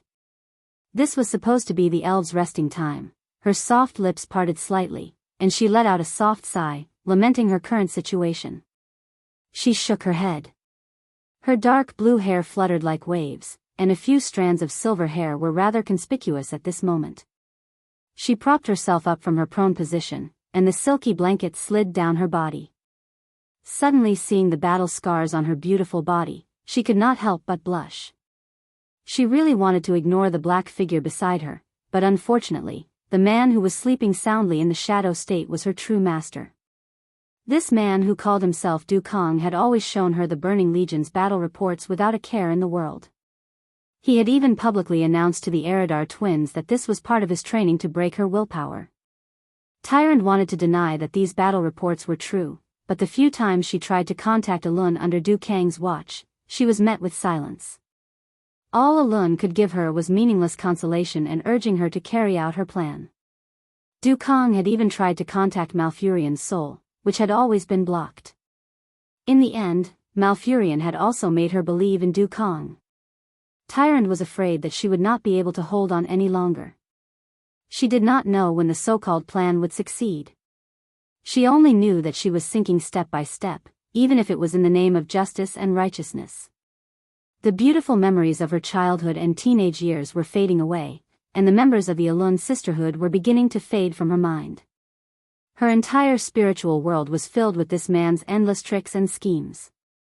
She had fought, cried, and begged for forgiveness. What scared her the most was that she was starting to get used to this role that she once thought was terrible. Even if she was tormented miserably, her mind would still be filled with that black figure when she turned around. If he left for a while, she would quickly miss him and look forward to his next visit. Unknowingly, 30 days had passed. Tyrant was shocked to discover that the luckiest thing between a man and a woman was to have the person you loved love you, while the luckier thing was to have someone who loved you but you did not love him. But now, she had fallen into a third way that she thought she would never accept, getting used to each other. In just a month, she had completely gotten used to his presence. It was as if she was eating and drinking. Have I fallen? Tyrant held her face in her hands. Suddenly, Duque's voice was heard. No. This was just a nightmare. The dream will eventually wake up. However, whether what is unfolding before your eyes is a return to the ordinary daily life, or a reality that is even crueler than a nightmare, depends on our efforts. Tyrant felt a sudden surge of warmth. How ironic. Just as she was about to break down and become a toy without any sense of self, it was the fellow who had been forcing her that pulled her back. Tyrant bit her lip hard. She could not help but let her imagination run wild. If he really used this method to save the Cadores, how should I face him in the future? Bringing Tyrant with him, Duque walked towards the southernmost tower of Azhara's palace. The tower shone with the light of magical energy. Thanks to Duque's perfect adjustments, the High Elves did not have to work day and night like they did in history. Along the way, Tyrant saw the High Elves and the evil long-horned monsters taking turns to salute them on the way to the tower. The High Elves wore green hooded robes embroidered with intricate patterns, while the monsters' lower bodies resembled the bodies of goats. They used to be Night Elves, but now they belonged to the Burning Legion. Yes. They were satyrs. In the huge hall at the top of the tower, the satyrs, and the high elves struggled to maintain the magic within the hexagon formation. On top of the complicated magic formation that Duque had personally engraved, a ball of flame floated in the air. There was a ball of flame floating in midair. In the middle of the flame was a black hole. This black hole seemed to never disappear. The moment Duque brought Tyrande into the hall, she knew that she had entered the territory of the leader of the Burning Legion, Sargeras. There, the Lord of the Abyss, Manaroth, and Eridar Gemini had already arrived. Be it the Apocalypse guards around the hall, they all looked at the white-robed Tyrande with mocking eyes. These mocking gazes made Tyrande feel ashamed. The Gemini even gave Duque a thumbs up. Thanks to Duque's extremely pure spatial magic, Sargeras no longer had to forcefully descend his will. His power could pass through the huge portal at any time and appear in this world. The only flaw was that the portal was still not large and sturdy enough to allow Sargeras to pass through. "Can I come in?" A voice that made Tyrande's body tremble came from the entrance of the hall. Duque nodded. Manaroth immediately roared, "Come in." If not for Duque and Tyrande, Illidan would undoubtedly be the smallest. This time, Illidan was obviously prepared for anything. Even when he saw Duque, he could still greet him in a formal manner. However, no one knew what was going on in his amber eyes. Tyrande looked at Illidan, her mouth twitching, but she did not say anything. No one made things difficult for Illidan, because he was the main character today. The deep portal suddenly fluctuated, and in the next second, a mysterious power suddenly filled the hall. This mysterious power came from the distorted void in the distance. Sargeras's huge shadow suddenly filled the huge hall that was more than 30 meters tall. His booming voice rang out immediately after. "You're Illidan Stormrage, the one who proved your loyalty to the army, the one who could do what others could not." Illidan bowed his head deeply to show his respect. "That's me. As a mortal, you are very powerful." Sargeras spoke from another world. After a moment of silence, he said, "But your strength is worthless in my eyes." Illidan said coldly, "Perhaps I can make His Majesty descend upon Azeroth." Chapter 1054. The hall fell into silence once again. As the minutes passed, Manaroth became restless. He had never seen Sargeras so quiet. Sargeras finally opened his mouth. "Let's hear it." Illidan raised his left hand. An illusion of something appeared in his palm. The demons were a little disappointed. Illidan had only shown an ordinary golden disc. This traitorous mage went straight to the point.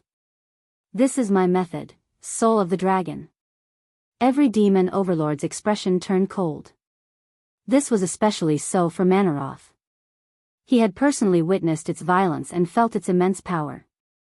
Relying on this divine weapon, the Dark Dragon King easily wiped out an entire elite demon army of tens of thousands of demons. Even the surrounding night elves that were twice the number were affected. The Deathwing, Nesario, stirred up chaos in this world, and even chased the other dragons away when they tried to stop him.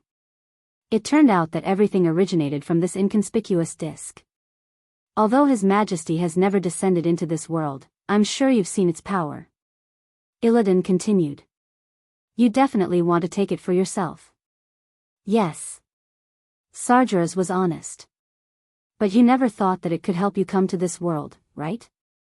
Illidan's voice was full of temptation. Sargeras didn't answer this time. Silence was the answer. Manaroth snorted. Illidan was no doubt shrewd, cunning, and selfish. The Burning Legion had long coveted this artifact, but it had always been in the hands of the Black Dragon King. When the demons could finally gather their strength to hunt down this fallen dragon aspect, they missed the opportunity because they were busy dealing with Illidan's kin. Infernal portal, what do you think? The leader of the Burning Legion suddenly turned to ask Duque. Your understanding of teleportation magic surpasses all the warlocks in the Legion. Duque bowed humbly. There's no doubt that it has the power to open a portal. If it's ours, in less than a second, Duque changed the topic.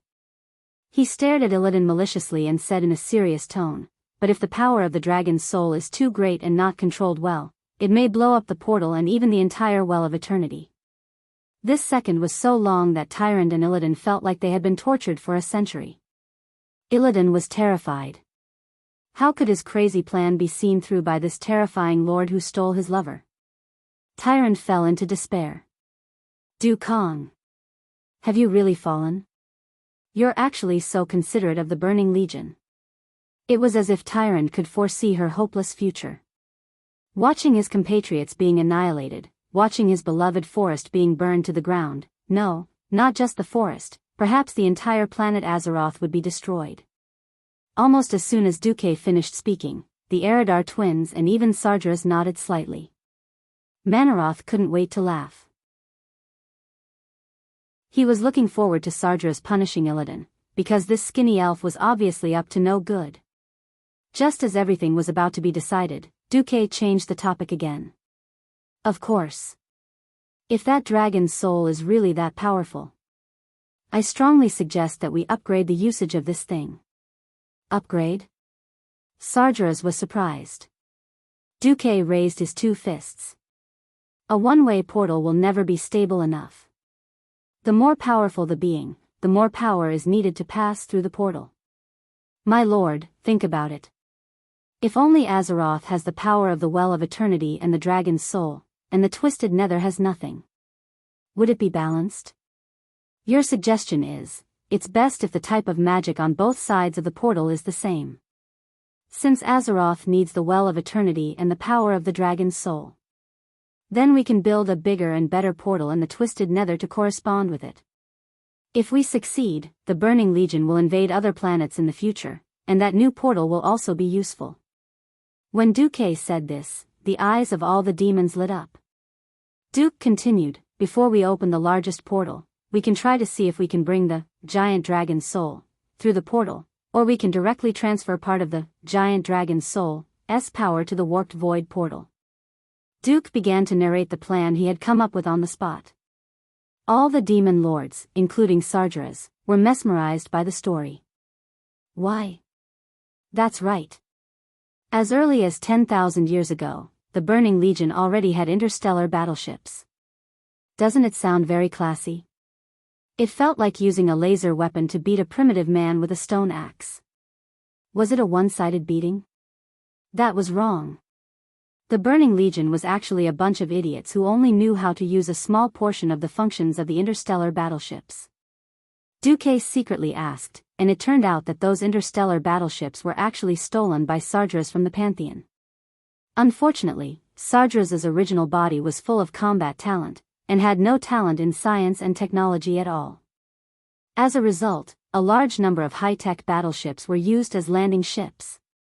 The most common way for the Burning Legion to use interstellar battleships was to directly aim the bow of the battleship at the ground, stick it into the earth like a fallen tree, and use the battleship as a landing ship while blasting the Earth's crust.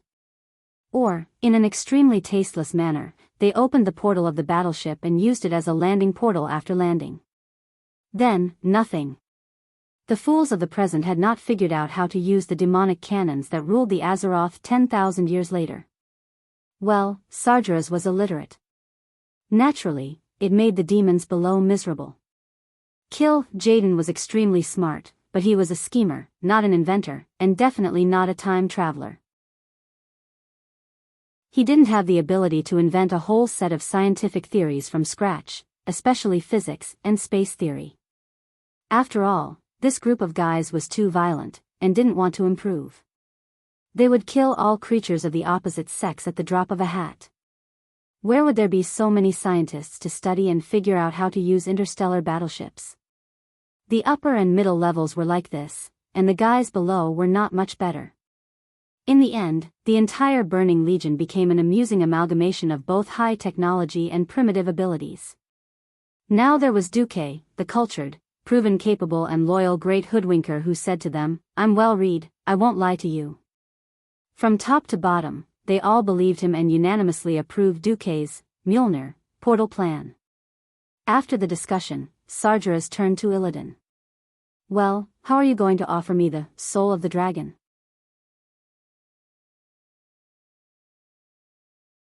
Chapter 1055. Illidan mysteriously took out a black scale. The scale exuded a violent aura, and everyone immediately thought of the cunning Black Dragon King. I can easily find Nisario. Illidan was extremely determined. Sargeras seemed very happy. All right. You will be rewarded as a reward for your loyalty to me. However, this will require you to pay a small price. Illidan looked up. For the first time, a trace of unease flashed across his slender face. My lord Sargeras, it is already my honor to have you personally come to Azeroth. I don't need anyone to help me, is that so? But I insist. Sargeras let out a mocking laugh, displaying the temperamental nature of a demon king. Suddenly, 2 dark green flames shot out of the portal with a whoosh. The flames were so bright, it was as if 2 suns had shot out of the darkness at the same time. When Duque turned his head, he used a shadow to block Tyron's eyes. The Void Dukes also dodged or blocked the attack. Only Illidan had nowhere to run. He couldn't dodge Sargeras' spell at all. The flames leaped into his eyes. His eyeballs, one of the weakest organs in the body, suddenly felt a terrible burning sensation.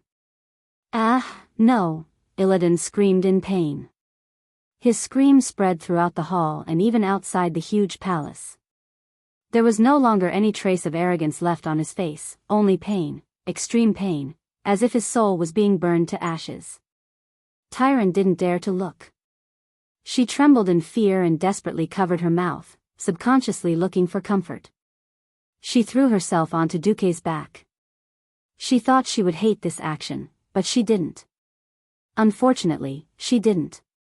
She hid behind Duque like a pair of lovers. If Illidan still had the luxury of time, he would be furious. Unfortunately, he didn't have the time to care about others.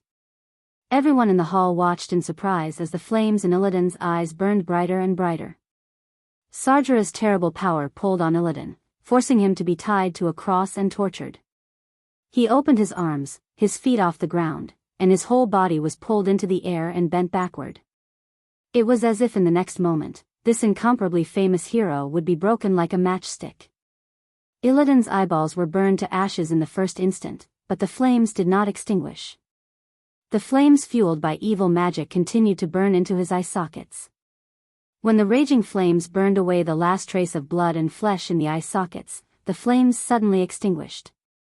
Illidan collapsed on the solid stone floor like a dead dog. Even though he could still feel the lingering pain in his nerves, he was still in so much pain that he wished he was dead. All of his arrogant expression had disappeared. At this time, Sargeras' voice sounded again. My loyal servant, Illidan obediently lifted his head. His eyes had already disappeared, leaving only 2 empty eye sockets on his face. Only a few wisps of green smoke lingered in the eye sockets like ghosts, neither slowly disappearing nor becoming fiercer. From now on, your vision is now my vision, Night Elf. The Infernal Seer doesn't trust you, and I agree with him. But from now on, I think I can start to trust you. Illidan didn't make a sound. Obviously, the great pain made it impossible for him to maintain his focus. But Duque could clearly feel Illidan's hatred. The hatred of stealing his lover. The hatred of destroying his eyes. No matter which one it was enough to make Duque's hatred in Illidan's heart forever. Sure enough, every big boss-level demon could be easily fooled. Even though Sargeras had begun to believe in Duque's plan, he still refused to hand over such an important matter to a certain existence. Provoking the hatred between the two would ensure that the two would never be of one mind. This was checks and balances. This was the Demon King's way of controlling his subordinates. Good scheme.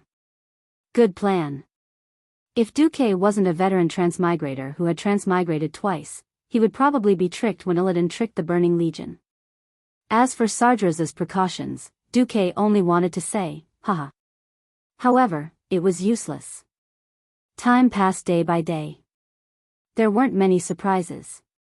The only one that could be called an accident was the rebellion of Dasrima Sunstrider. This grandfather of Kale, that was very smart. He noticed that when Sargeras could easily descend, the Burning Legion's attitude towards the High Elves didn't change. The last batch of demonic crystals was just a personal gift from a high-grade lord. This obviously meant that the Burning Legion had never really valued the High Elves. Das Rima hated the disgusting appearance of satyrs. As a true noble, a wise man who was good at thinking, he began to realize that what Queen Azhara said should be an empty promise. He had wanted to leave Azhara's camp for a long time, but he didn't have a good proof of allegiance until he, accidentally, found the soul of the demigod Cenarius's eldest disciple imprisoned in a small soul crystal. And that was the side hall where Duque lived. Recently, Duque was busy with the mysterious Mjolnir project. He and the Gemini rarely returned to the side hall. The eldest disciple of Cenarius and the high priestess of the moon goddess. This will be a very good gift. Das Rima thought and did so. In the end, the founding ancestor of the Sunstrider almost lost his life in the city of Azhara. The dancer Seleka, whom he thought he could easily knock out, was unexpectedly strong. It took Das Rima a lot of effort to subdue her. He thought that since he had saved Tyrande in the name of righteousness, the high priestess of the moon god would immediately follow him. In the end, Tyrande screamed as she took out a spellslayer bow and shot at him, almost nailing him to the wall. The only lucky thing was that he still managed to get his hands on the soul crystal. He broke it immediately and released Malfurion. In the end, he activated the teleportation before the demon guards arrived. Yes. It was a teleportation that took up to 10 seconds to cast. He found that he couldn't understand what Tyrande was thinking. After he released Malfurion, Tyrande shrank into a corner of the side hall. She didn't attack him, nor did she follow him. With no other choice, Das Rima could only run away before the teleportation channel in Azhara was sealed. When Duque returned, Tyrande threw herself into Duque's arms and whispered, "Promise me, end this as soon as possible. I'm going crazy. No matter who succeeds, end it quickly." Duque said in a low voice, "Okay." Chapter 1056. At the Mount Hyjal defense line in the northwest of the continent, the Burning Legion launched a new wave of attacks. The Night Elves who were on the defensive needed sleep and food to replenish their energy, but this became their weakness. The demons didn't need this. They could fight day and night tirelessly until they died on the battlefield. They would only retreat and stop fighting when they were at an absolute disadvantage. Even if they retreated, they would quickly return and soak every inch of land in blood. This time, the demons realized that their opponent's strength had increased greatly. Now, the Night Elves were no longer fighting alone. They had more troops in the battle. The Taurens, dwarves, and other races were like charcoal in a snowstorm, greatly increasing the strength of the defending army. This was also the first time the Burning Legion had suffered a defeat. The demons retreated step by step, and they were less than a night's journey away from the destroyed Surama city. Although they had won many battles recently, Malfurion, who had returned to the allied army, couldn't be happy. This wasn't just because his home Surama had been destroyed beyond recognition by the various battles. His unease came from the new strength in his army. As the leader of the allied army, Distel Starry Eyes, an idiot who had climbed to the position of commander-in-chief after Ravenkay's death, was Malfurion's greatest source of worry. As someone who had experienced the first and second battle of the Dark Portal, the Battle of the Dalajan, the Battle of Mount Hyjal, and many other battles, Luo Ning couldn't help but sigh. Compared to Duque, Distel's commanding ability wasn't even a fraction of Duque's. Duque could combine different races, troops with different weapons, and even armies with different levels of technology into an orderly whole, unleashing the greatest power. Even the logistical supplies that most of the allied commanders didn't know how to do were organized. From killing the orcs, to defeating the Scourge army, to taking care of the Burning Legion's demons, the allied army really hadn't suffered any losses. However, the Night Elves didn't truly join forces with other races to fight alongside them. Distel arranged his soldiers to the left and center of the army, while the other races were arranged to the right. The different races rarely interacted and didn't affect each other at all. If this could still be considered an alliance, then such an alliance was destined to fail. Those demons would constantly replenish their strength and launch even more ferocious attacks, often aiming at the intersection of the various races with incomparable ruthlessness. The only bright spot was that this new alliance had a large number of powerhouses. Almost every time, they relied on their strength to turn the tide. Brock suddenly leapt up, his movements smooth and fluid. It didn't seem like something a bulky body like him should be able to do. The gray-haired orc brandished the two-handed greatsword that used to be the blade of natural disaster and was now called the blade of judgment as he charged into the enemy formation. Brock let out a wild roar and swung his greatsword, easily slicing 5 demon guards in half at the waist. With a kick, he pushed the still trembling body onto the back of the evil demon. Of course, the fiercer one was still Lord Ho. This number 1 orc warrior swung the blood howl, that was also famous at this point in time, carving out a path of blood. In an instant, 20 to 30 demons were sent flying. Some were dead, some were turned into spare parts, and some were on the verge of dying. It didn't matter if you were a small demon pawn or a low-ranked demon lord, none of them were a match for Lord Ho. Hellhound. 1 chop. Doomguard. 1 chop. Lord of the Abyss. And it was King Chop. Before Lord Ho's strength was exhausted, there was no demon that Lord Ho couldn't kill. Lord Ho was ferocious. The only problem was that Lord Ho's explosive fighting style consumed too much energy. Luo Ning had to get someone to pull Lord Ho back to rest once every hour. Thus, Lord Ho had a new nickname in the Alliance army, 1-hour God of War. With Malfurion's return, he naturally shouldered the heavy responsibility of recovering his mana. The group of heroes could unleash their full strength. The siblings, Mayev's Shadow Song and Jared's Shadow Song, weaved through the enemy formation at high speed. Mayev's crescent blade easily set off waves of blade whirlwind among the demons, sending flying knives to the enemy's vitals. As usual, Luo Ning used his powerful arcane magic to suppress the Eridar warlocks. However, the one who killed the most warlocks wasn't him, but the elusive Vanessa. With the support of her luxurious top-grade equipment that blinded everyone, Vanessa often used backstab from the back of a warlock, followed by a slice combo, and cut the warlock into minced meat. There was no need for her to use a 5-star eviscerate or other ultimate skill. It seemed inconspicuous, but when the results of the battle were tallied, Vanessa threw out a bunch of warlock staffs. Every big boss in the Alliance army was dumbfounded. Even though the demons fell one after another, new enemies kept surging in from behind. The Night Elves' battle line began to shrink, as if they had been hit by a hammer. They had been fighting the Burning Legion for a long time. Not a single one of them wasn't exhausted. Archimonde was too cunning. He had taken advantage of this weakness of the Night Elves. An Abyssal Lord shouted, "I am XX," before the battle started. Then, like a tank, it charged into the formation and started a massacre, until it was killed by Lord Howl or some other expert in the Alliance army. However, not long after, the portal opened again in the Alliance army's sight. An Abyssal Lord that looked exactly like the Lord that had just been killed laughed sinisterly and shouted, "I am XX back." Mortals couldn't possibly know that the souls of the killed demons returned to the twisting nether to be resurrected actually came at a high price. They only saw that they had terrifying enemies that could never be killed, and would resurrect immediately after being killed. So, when more and more ferocious demon warriors with long fangs entered the battlefield, the morale of the elves collapsed.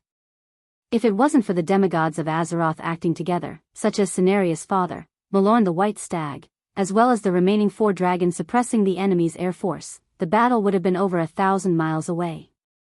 No. We can't go on like this. Our military strength isn't infinite. Even if we gather the combat power of the entire planet, we will still be exhausted to death. This wasn't just the thought of Cenarius, but also the thought of all the big bosses. What should we do? Even Malorn smiled bitterly. Maybe we can blow up the Well of Eternity and cut off the demon's entrance, Malfurion suddenly said. How? Everyone's eyes lit up. Soul of the Dragon. Malfurion spat out 4 words. But we can't find that traitor, Nesario. The Red Dragon Queen gritted her teeth. At this moment, Ronan suddenly interrupted, "No, maybe I can."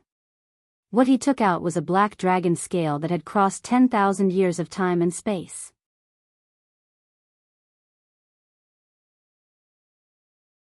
Chapter 1057. When Ronan spoke, Alexstrasza wanted to say, "We can't wait to catch him and tear him to pieces, but that black dragon is so well hidden that even our own dragons can't find him." However, when Ronan took out the dragon scale, the 4 dragon kings were speechless.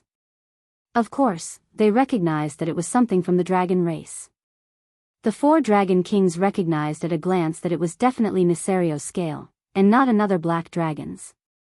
At this time, the blue dragon king, Malygos, stared at Ronan with bloodshot eyes. "The entire blue dragon race tried to protect me, but they were annihilated. Even my spouse, Syndagosa, died in battle. Even so, I couldn't hurt that traitor Nesario at all. I couldn't even tear off a scale from that bastard. How did you do it?" Ronan was speechless. Was he going to tell Malygos at this time that it was his master, who killed Deathwing 10,000 years later, who asked him to bring it here? Facing Malygos, who had fallen into a berserk state, Malfurion suddenly took half a step forward, blocking the line of sight of the Blue Dragon King and Ronan. "Get out of the way. It's none of your business here, little elf." Malygos glared at him. Malfurion shook his head slowly. He suddenly remembered many things. What he thought about the most was still nothing, the mysterious Void Lord who claimed to be Dukong. To be fair, he was also angry because Dukong had taken what he loved. However, he was helpless. The situation of the war was already in danger. If he did not do anything, the fate of the entire world would be irreversible. Before he was rescued by Darima, Dukong personally told him that the key to turning the situation around was the soul of the giant dragon. He wanted him to find a way to reasonably let the soul of the giant dragon fall into the hands of his brother, Illidan. As for what that plan was, Dukong refused to say. Malfurion did not know what his brother's plan was either. Malfurion would never easily trust Dukong. He did not even dare to fully trust Roddick, who had made countless contributions but was extremely mysterious. After all, the humans on the Kalimdor continent were just a bunch of ignorant barbarians who didn't even have their own language. Whether it was Roddick or the mysterious female thief, they obviously came from a more civilized world that had a more systematic understanding and application of knowledge and power. Malfurion had made up his mind that he would study the dragon soul for a while before he decided to deal with it. In any case, the situation couldn't get any worse. Even without Sardra's arrival, the Allied army would be exhausted to death by the Archaran army. Taking a deep breath, Malfurion held his head high and looked at the sky. "We actually have a top-secret plan, and many people have paid a price that even the dragons can't imagine for it. Am I right, Goddess Elun?" "That's right." The will of the moon goddess Elun descended. "I believe in my child, she and he will not let me down." As a true god, the moon goddess Elun's words carried far more weight than those of the demigods present. Since even Elun was defending Malfurion and Ronan, although they didn't know what the plan was, and everyone's curiosity was about to explode, no one dared to interrogate the goddess if she didn't say anything. They could only bow in agreement. In the end, the Anti-Burning Legion allied army sent a small team consisting of Malfurion, Krasus, Ronan, and other mortal powerhouses to investigate Nesario's lair. While Nesario's body almost exploded from absorbing too much power, and he had no choice but to let the goblins inlay a large number of high-strength metal plates on his body to stabilize it, Malfurion successfully stole the dragon soul. No, it should be called the demon soul, now. He also discovered that the ancient gods who had once occupied planet Azeroth and plunged the entire planet into chaos and madness were the masterminds behind Nesario's betrayal. Enzos and the other ancient gods were only sealed deep underground when they were suppressed by the pantheon gods of creation. Unexpectedly, they also took the opportunity to stir up trouble. After Malfurion succeeded, he turned around and left on the spot, wanting to inform everyone of this shocking news as soon as possible. However, this very powerful team was ambushed. The combination of Illidan, Verosan, Azhara's guard captain, and the Eridar Gemini had successfully snatched the demon soul from Malfurion. While Malfurion was shocked, he also had the deepest fear of Dukong. This mysterious powerhouse had already planned everything. What could be more reassuring than snatching something from the hands of a mortal enemy? Malfurion was speechless for a long time as he looked at Illidan, who had fallen into a state of madness and had no idea that he was actually a pawn. After returning to Azhara City, Illidan saw the demon soul being held by the Gemini as they walked step by step towards the teleportation door at the top of the palace. Although he was expressionless, Illidan's heart was pounding. For the first time, he didn't want to hand the disc over to a demon. He knelt on the ground and looked up at the voluptuous and flirtatious Gemini. He gritted his teeth and said, "My lords, compared to you, I can use the magic in the masterpiece of the Black Dragon more freely. With the gift from my master, I now know it like the back of my hand." To strengthen his persuasion, Illidan lifted the hood over his eyes. The Eridar Gemini saw his eyes and couldn't help but frown. But who was the Gemini? Kill, Jaden's deputy, one of the most cunning existences among the demons, the Gemini smiled. "What you say makes sense, but it's meaningless. But our great Lord Sargeras is the true owner of the disc. Shouldn't he be the one to decide who uses the disc and strengthens the teleportation door here?" The Gemini's words made sense, and Illidan was actually speechless. Through the dark teleportation door at the top of the palace, the Demon King said loudly, "The existence that has the right to use this divine item can only be I." Even though he was even more unwilling, Illidan could only follow the other demon lords and bow deeply and kneel down. At the same time, in the distorted void, an incomparably huge rock the size of a moon floated there. This was one of Sargeras' palaces, and it was also the gathering place of the demon army that was prepared to follow Sargeras to teleport to Azeroth. There were thousands of levels in the huge three-dimensional fortress, and each level was at least 20 meters high. Almost every corner was filled with demons who were eager to fight. The total number of demons here was calculated in units of billions.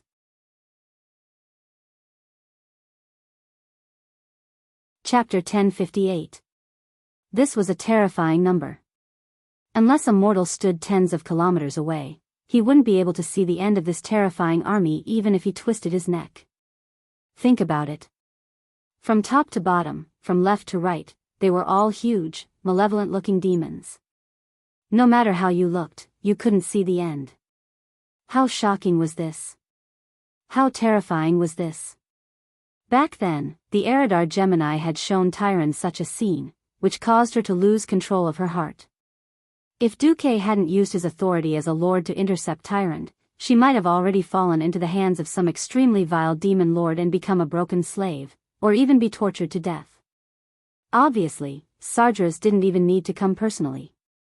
As long as these demons all threw themselves into Azeroth, they would be overwhelmed by their absolute numbers, be it dragons or demigods. Beside the mountain-like Sargeras, there was a floating magic platform in the air. After the seemingly insignificant Duque did a series of operations, he bowed to Sargeras and said, "Your Majesty, everything is ready." What appeared in front of Sargeras were 12 huge artificial satellites, each with a diameter of 100 meters. These magical creations were created by all the Eridar warlocks in a short span of 2 weeks. They were far more complex than any Eridar warlock could imagine. Sargeras had secretly ordered the Eridar warlocks to keep an eye on Duque, but the warlocks soon gave up.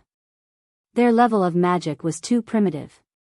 Duque had only used a few common magic formulae from the later generations, along with a bunch of side magic circles that were supposed to increase stability, but were actually used to confuse the line of sight. He was able to fool the Eridar warlocks who were in charge of inspecting the magic circles. This is fixed point strengthening. Magic will weaken in the air, understand? It won't weaken. Why can't your shadow arrow hit the opposite planet directly, but only 30 or 40 yards? This is an automatic control circuit. Once the magic node runs out of magic, this light will light up. Then we will replenish the magic here. Is this a magic ballast that can stabilize the output of magic power? As an engineering student who had studied automation, strong and weak electricity, Duque used a whole set of physics and engineering knowledge that could not be applied to the field of magic to fool people. Every time he tried to fool someone, he would be an idiot.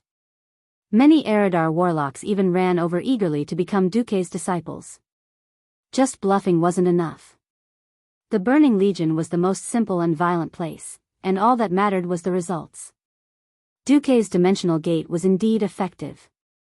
When Duque said that he was ready, Sardras began to travel through the void and absorb mana from Azeroth's demon's soul. Even though it was slightly contaminated, the dragon aspect's power still originated from the creation titans of the Pantheon. The power they used was completely different from the dark energy that destroyed life and extracted the power of the planet. This was a power that the Pantheon Temple had obtained after tens of thousands of years of traveling in the universe and modifying it countless times. It was the most suitable and widely used power for traveling in the universe. Usually, power would be greatly depleted after teleporting a short distance. But the power of Demon's Soul was different. Even if it traveled through the void for who knows how many light years, under the control of Sardra's will, most of the magic was still injected into the 12 satellites that Duque had built. Although Duque wanted to name the 12 satellites, Goddess of Twilight's Necklace, it was a pity that the domineering name, Mjolnir's Hammer, was more to Sardra's liking. According to Duque's bluff, this dimensional gate was the hammer in Sardra's hand, and he could smash it wherever he wanted in the future. The charging of the satellites that made up the dimensional gate began. The group of demons looked at the readings on the meter that Duque had personally built, and the percentage points rose one by one. After waiting for a full hour, the charging was completed. Duque said loudly, "It's done. Your Majesty." Opening Mjolnir's Hammer will allow your Majesty to reach Azeroth with less effort. But the last layer of the planetary shield will have to be handled by your Majesty yourself. Open the gate. Sardra's voice rumbled. After Duque recited a long and complicated incantation, the 12 satellites that looked like a necklace shone with a mysterious magical light. Soon, the light on the 12 satellites connected in a clockwise manner to form a complete circle, and then the circle drawn in the distorted void glowed with the unique light of the dimensional gate. Sardras could tell almost immediately that this extremely huge dimensional gate that could accommodate him was better and more stable than any of the Burning Legion's portals in the past. Ha ha ha. Infernal affairs. You did well. In the huge fireball, a few boxes that emitted powerful magic waves passed through the void and flew directly in front of Duque. That was Sardra's reward for Duque. Duque was like a hungry dog snatching shit. He rushed over and put away all the boxes without even looking at the surrounding demons. On the other side, in Azhara, Demon's Soul floated in the middle of the Well of Eternity, shining with a dazzling light. In the deep hole formed by Sardra's incantation, the power of the Demon's Soul and the Well of Eternity churned continuously, about to form a stable dimensional gate. The Demon King was in his terrifying world, preparing to enter this latest spoil of war. Soon, he would destroy all life in this world, and then he would destroy the next world with life. Apart from him, there were some special existences waiting expectantly. Their dreams were terrifying, and even more primitive than the dreams of the Demon King. They had waited for a long time to regain their freedom and take back what belonged to them. Every time Sardra strengthened the dimensional gate, they were one step closer to success. With the help of the Well of Eternity, the Demon's Soul, and the powerful power of the Demon King, they could open a window to freedom in the Eternal Prison. Near Sur Lama, the allied forces that sensed Sardra's arrival began to panic. On the ground, the demigods led by Malorn launched a fierce attack on the Burning Legion. At the same time, Archimonde also hoped to use a decisive victory as a gift for his master's arrival. As soon as the battle began, it directly entered the most brutal state. The wild boar demigod Agamagan slammed into two Abyss Lords, or sent them flying, or used his long teeth to pierce their bellies. But his huge size attracted even more firepower. Mother Shara's 6 evil scimitars slashed at him in succession, and the Doomsday Lord Kazak's shadow arrows bombarded him simultaneously. In the end, he couldn't hold on and died on the spot.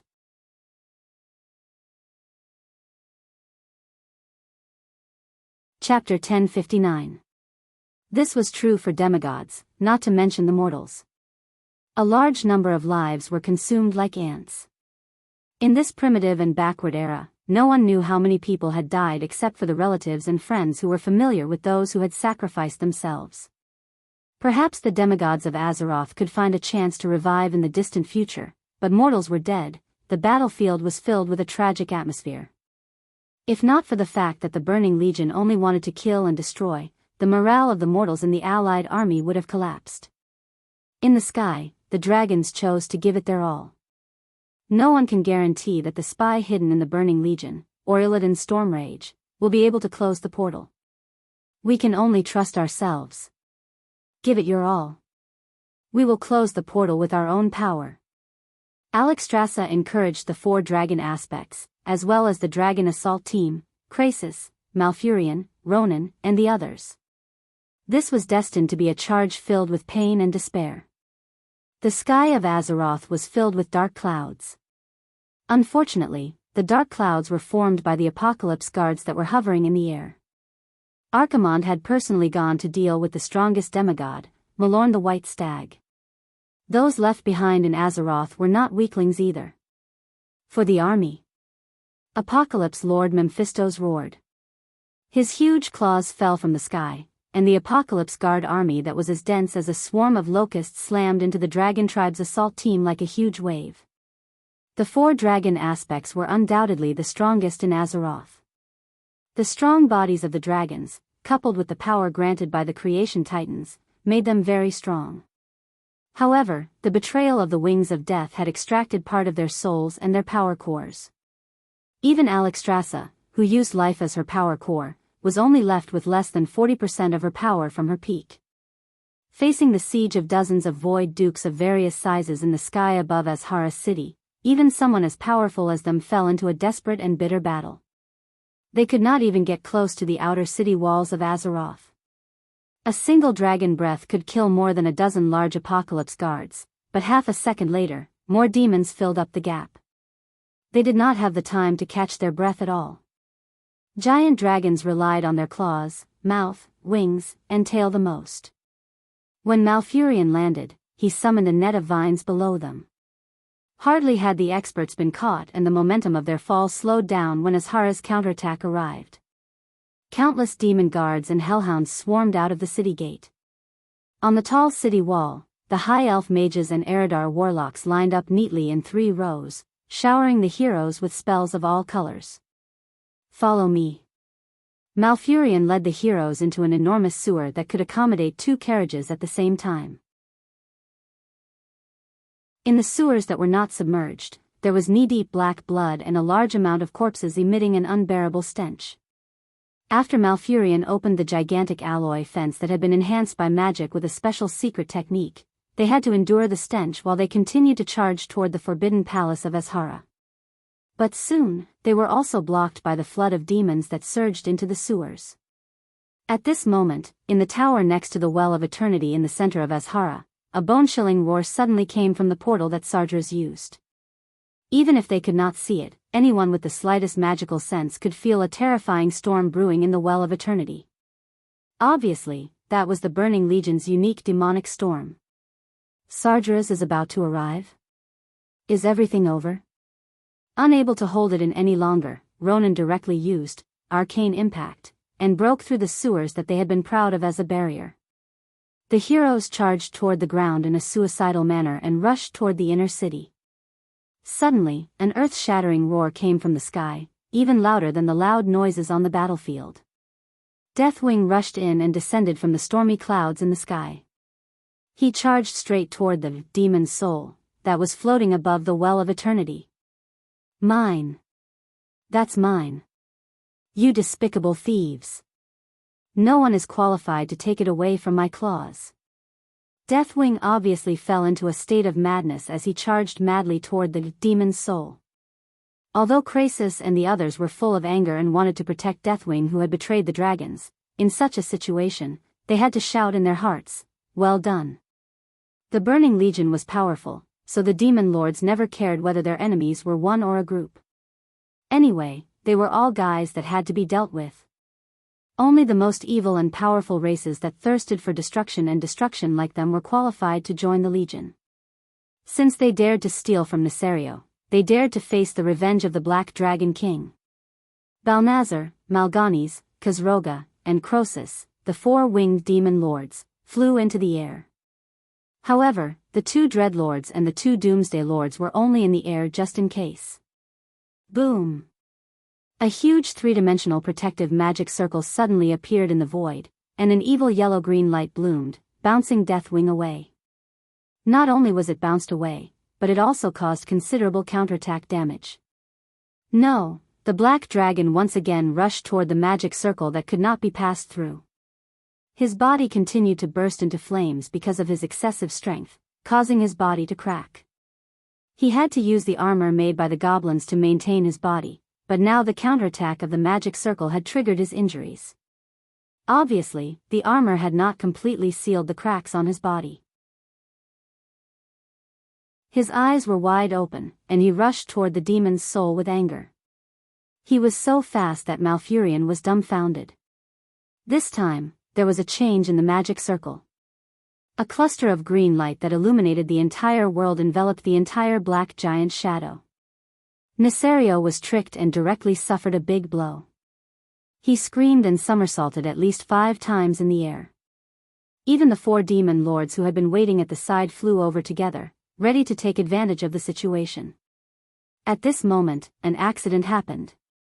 Deathwing's dragon blood sprayed on the ground. This was originally an inconspicuous thing. Obviously, the Burning Legion did not expect Nesario's dragon blood to be extremely corrosive. Unfortunately, the black dragon blood was poured on 2 of the 6 magic circle nodes, directly melting the Eridar wizard on the node into a pool of flesh and blood. The magic circle collapsed immediately. There was a big explosion. After a series of tremors, the existences of different factions were shocked to see a seemingly slender blue-purple palm grabbing the small demon's soul disc. That was blind, Illidan's storm rage.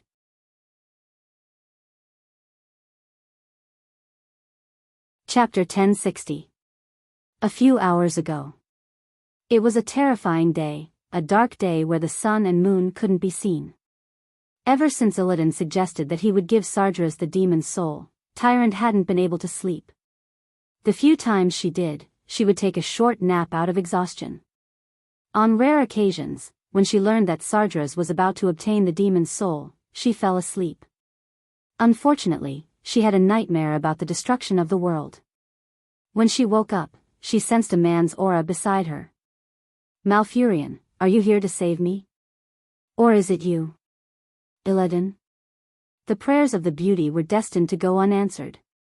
Tyrant opened her eyes after passing through the hazy fog, only to see Duke. To her surprise, it wasn't Duke in his shadow form, but a completely normal Duke. Tyrant was shocked. If not for the familiar dark energy around him, she would have thought that he was a different person. Duque pulled Tyrant up and held her by the waist domineeringly. But it was this rough movement that gave Tyrant a sense of security from the familiar touch on her waist. It really was him. Dukong could actually be considered as a handsome man. No normal woman would like to be wantonly possessed by a pitch-black humanoid creature. It was a terrible experience that challenged the limits of a woman's acceptance. From the initial anger and resistance, to numbness and acceptance, to the current acceptance, to the pleasant surprise after losing hope, Tyrant suddenly realized that happiness could be very simple sometimes. Duque smiled faintly. Tyrant, thank you for your hard work. Today is the day that will decide our fate. I hope that you can come with me and witness the results of our hard work together in this period of time.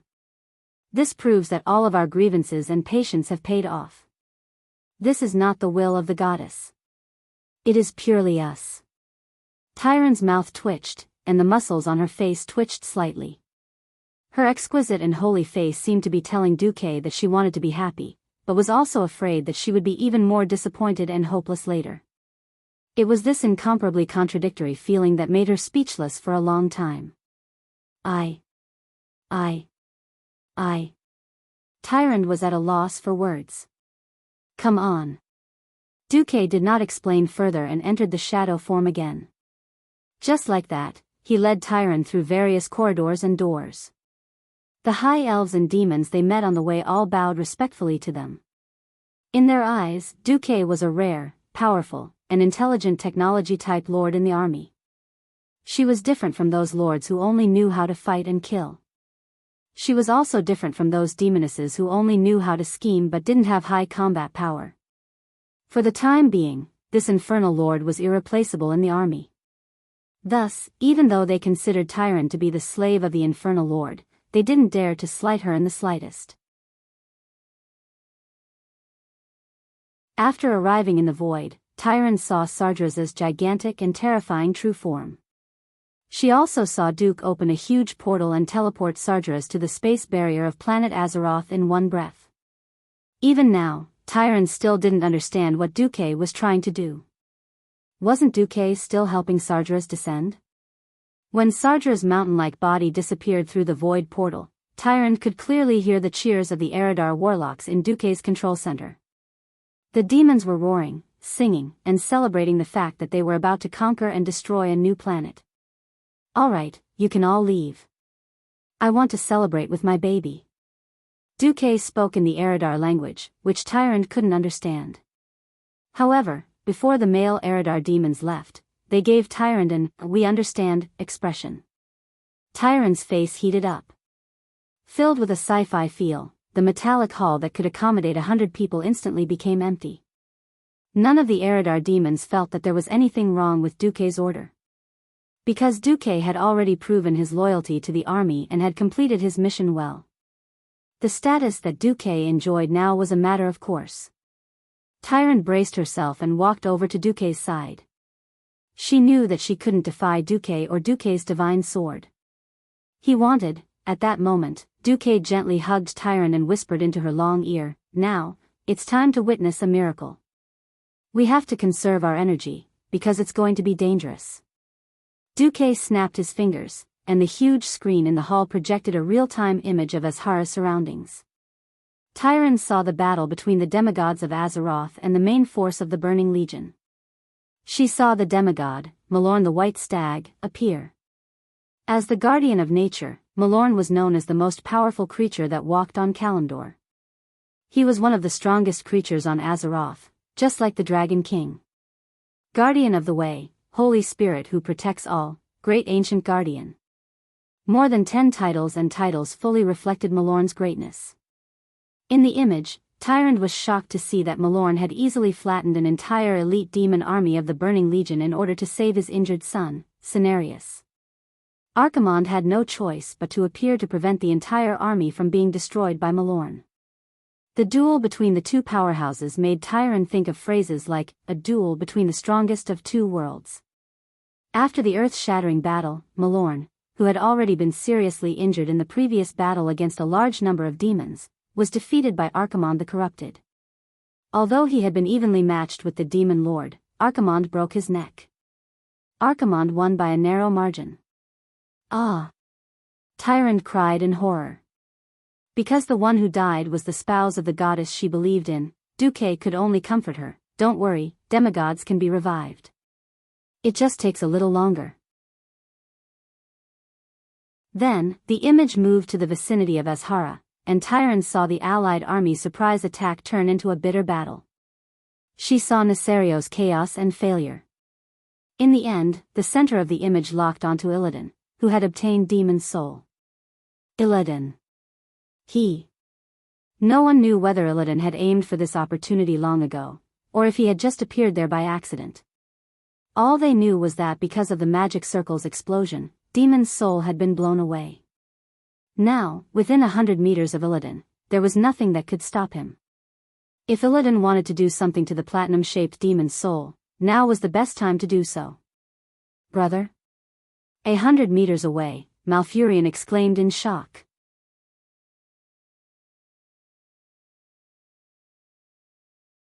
Chapter 1061. For thousands of years, Malfurion rarely used this title to refer to his biological brother Illidan. At that moment, he wished that his brother was still the hero who fought for his people. He was not disappointed. Because Illidan shouted in front of everyone, "Tyrant! Do you see this? I'm about to become the hero of Azeroth. Wait for me. I will rescue you from the clutches of that infernal underworld demon. Yes. He was going to become the hero of Azeroth, not the hero of the Burning Legion.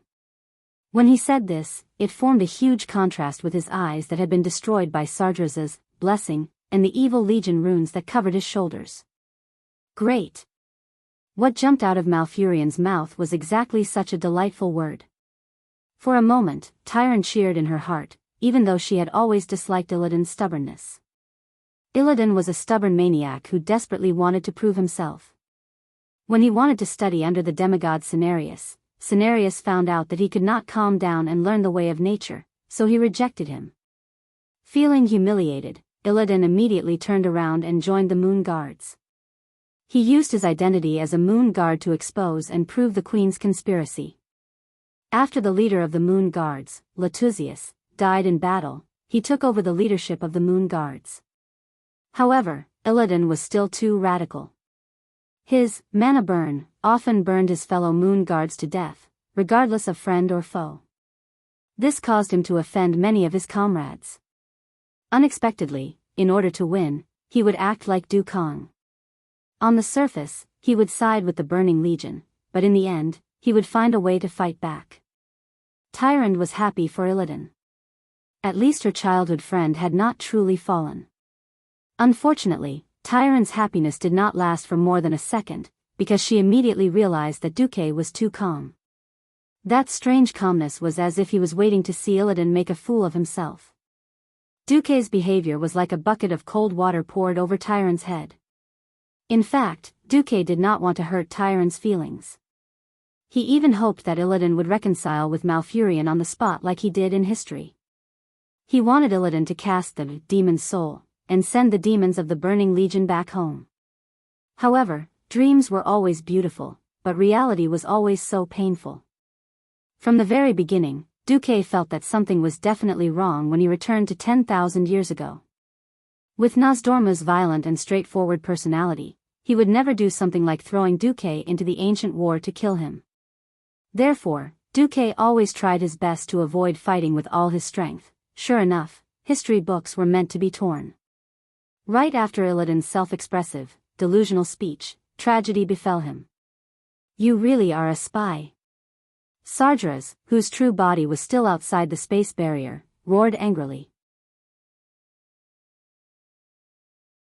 Since Sardra said the word sure, then he must have a backup plan. The stone under Illidan's feet was suddenly blown away.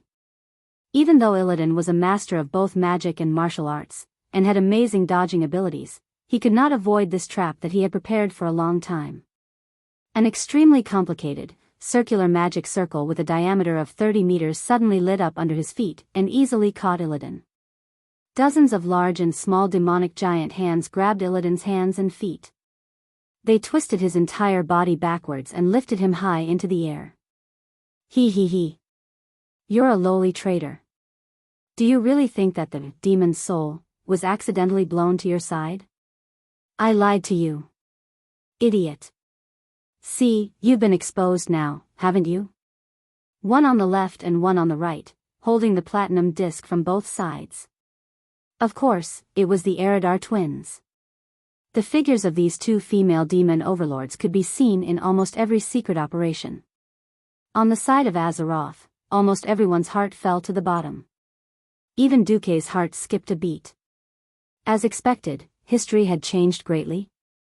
In a world where one traveled through time and time again, any small change in history could lead to the death of an important historical figure, and thus change history greatly.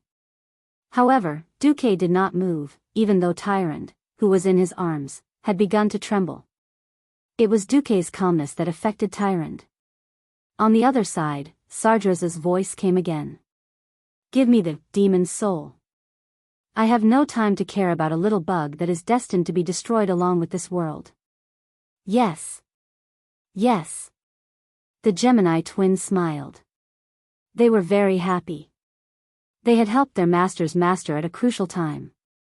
After this, they would definitely be rewarded handsomely. They were already looking forward to what kind of reward they would get. Something shocking happened again. The demon's soul, which was supposed to fly back to the center of the Well of Eternity under Sardra's power, suddenly fell to the ground. It wasn't just the platinum disc. Even Illidan, who was in the air, and the Eridar twins, who were less than 30 steps away from the disc, knelt to the ground involuntarily. It was gravity. An unimaginable gravity. 2 times. 10 times. 50 times. In just a few seconds, with the platinum disc as the center, everything within a radius of 500 meters was surrounded and dominated by the arcane magic circle that shone with azure light from the deeper underground. A large magic circle that was obviously part of the forbidden palace of Azhara overpowered the Gemini's magic circle and controlled the entire scene. Even the magic that Sardra sent from the teleportation portal was forcibly dispersed by this even more domineering force. Who is it? Who's behind this? Suddenly, the ground at the center of the magic circle opened up. It was a relatively narrow circular area, with a radius of about 5 meters. An unexpected person appeared, Queen Azhara. She was as elegant as ever, and her appearance was perfect. Surrounded by a few personal guards and 2 maids, she slowly walked up the spiral staircase and stood still. Then, she raised her head and puffed out her chest. Facing the direction of Sardra's will, she said something that would make anyone's balls ache. Sardras, do you really want to marry me and make me the queen of the Burning Legion? Let me share your power and glory? Ha! Everyone who heard this was dumbfounded. Most of them only knew that it was Queen Azhara who single-handedly attracted the Burning Legion, but no one knew that the queen had such an idea all along. Different races. Different styles. She actually wants to date? Everyone's reaction was one word, dumbfounded.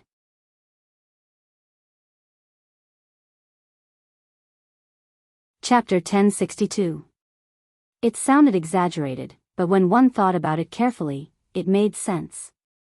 The stubborn High Elves attracted the Burning Legion in pursuit of greater power, and they called Sardras God and Creator over and over again. They longed for self-evolution, longed for more power and power, but what did they get in the end? Apart from the most fanatical ones who followed Sardras to become satyrs, the remaining High Elves were actually feeling uneasy and afraid. If it wasn't for Duque temporarily comforting them with the demonic crystals after Archimonde's arrival, perhaps guys like Dethrima would have split up earlier. In the original history, Queen Azhara had always foolishly believed, or perhaps hypnotized herself, that as long as Sardras married her, everything would become perfect. In this way, she and her followers would be able to bear the consequences of the destruction of their country and territory. After all, if she became the mistress of the Burning Legion, she and the High Elves would obviously gain more. Unfortunately, this beautiful fantasy was mercilessly pierced by the cruel reality. None of the lords of the Burning Legion took the High Elves seriously. If it wasn't for Duque, the lords would even cruelly exploit them, making them work day and night to open the portal. In a sense, the relatively gentle Duque had become the last spiritual harbor of the Queen and the High Elves. It was a certain traitor with bad intentions who told the Queen the truth. The Legion would not look up to a weak race like the High Elves. Either they were more powerful than Eridar in magic, or they were comparable to the Lord of the Abyss in close combat. Since Sardras betrayed the Pantheon 15,000 years before this point in time, and formed the Burning Legion to dominate the universe, it had been 15,000 years of history, and all kinds of powerful creatures had found their place in the Legion. Basically, there was not much hope for promotion. Only people like Duque who fought his way out could be promoted to a higher position. Just by selling beauty and a planet, she wanted to become Sardra's wife. What a joke. Of course, Duque didn't tell the Queen directly. He leaked it to Celia when he was bored, like a slip of the tongue. Celia used to be the Empress's maid. She was here to bribe Duque and was also the Empress's spy. Duque was not worried that his words would not reach the Queen's ears. Duque was not afraid that the Gemini would find out and tell on him. After 15,000 years of continuous victories, the entire army was filled with absolute arrogance. Even the Gemini believed that the moment Archimonde arrived, the outcome had been decided. No one cared about the feelings of the High Elves and treated them like pebbles that could be found on the side of the road. Only the highborn elves thought that they were gems or something. Because what Duque had revealed was the truth, Queen could no longer deceive herself. She chose to stand up. Even if she had to threaten or make a deal to force Sardras to marry her, she wanted to complete this political marriage. Of course, Duque was not the only one who made Queen Azhara step forward. Duque used the system elf scan to find a well-hidden cultist among the high elves. Hee. When it came to unscrupulous brainwashing, there was really no one better than that one. In the end, under the instigation of that one, Queen Azhara activated the inherent magic formation in the Forbidden Palace at such a perfect time and began to force Sardras to abdicate. Wishes were beautiful, but reality was cruel. Who was Sardras? Just because of a disagreement, he flipped over his boss's car and ran off to work alone. Then, as if he had too much on drugs, he casually killed hundreds of millions of creatures every few days. It seemed that such an existence would bow down to a mere elf. Then where would King Sardras put his face in the future? Moreover, Azhara was not a beautiful orc with sexy fangs in her mouth. Her chest was as big as a coconut, her waist as thick as a bucket, and her butt was as hard as a rock. No way. Of course not. President Sardras swore to die. His earth-shattering roar resounded throughout the world, even the thick black clouds in the sky were shaken away. What a joke. No one has ever threatened me, Lord of the Burning Legion. Demon King Sardras, not in the past, not now. Not in the future. Insignificant worm Azhara, are you ready to pay the price for offending me? Ha ha. Ha ha ha ha. Ha ha ha ha ha, Azhara laughed. Her staccato laughter gradually became maniacal. Everyone who heard Azhara's laughter could feel the ominous and hopeless tone in her voice. Far away in the twisting nether, Tyrant couldn't help but hug Duque's waist tightly. On the other side, Azhara had indeed fallen into some kind of extreme hysteria. Ha ha ha. Sardras, for you, I am willing to go against the entire world. Now, all the gods and demigods in the heavens, as well as my people, want to tear me into pieces. You actually dare to tell me that I am threatening you by asking you to marry me. Ha ha ha. Ha ha ha ha. Actually, President Sardras was also very bitter. Who knew that you, a nuisance queen, would marry him without even seeing him? The so-called sweetness, the so-called endless glory, were all things that you, Azhara, never agreed to. President Sardras was also furious. His main body was still outside the spatial barrier, and he angrily tore at the spatial barrier while cursing, Azhara. Just you wait, after I enter this world, the first thing I will destroy is you and your powerless and arrogant people. Sardras. I won't give you this chance. Azhara picked up the demon's soul that guard Captain Verosan had handed over and raised it high. The next moment, as Azhara chanted a mysterious and evil spell, everyone realized that something was wrong. This is... Malfurion's whole body trembled. This was not any language that existed in the world. Tracing back, it could be traced back to the even crazier Dark Empire period. That was the terrifying era when the Kalimdor continent was ruled by the believers of several ancient gods and elemental lords. Out of nowhere, a few consciousnesses descended. Yes. Yes. That's it. Well done. Azhara, you will receive a reward. This continent will be destroyed, we will be free, and a new order will be established on the ruins. You will become the unique queen of this planet. Malfurion's face turned green. Not good. It's the few ancient gods of En-Zoth. With the ancient gods in hand, it was definitely not a good thing. No one had thought that the crazy ancient gods would actually want to blow up Kalimdor so that they could escape the cage left behind by the creation titans.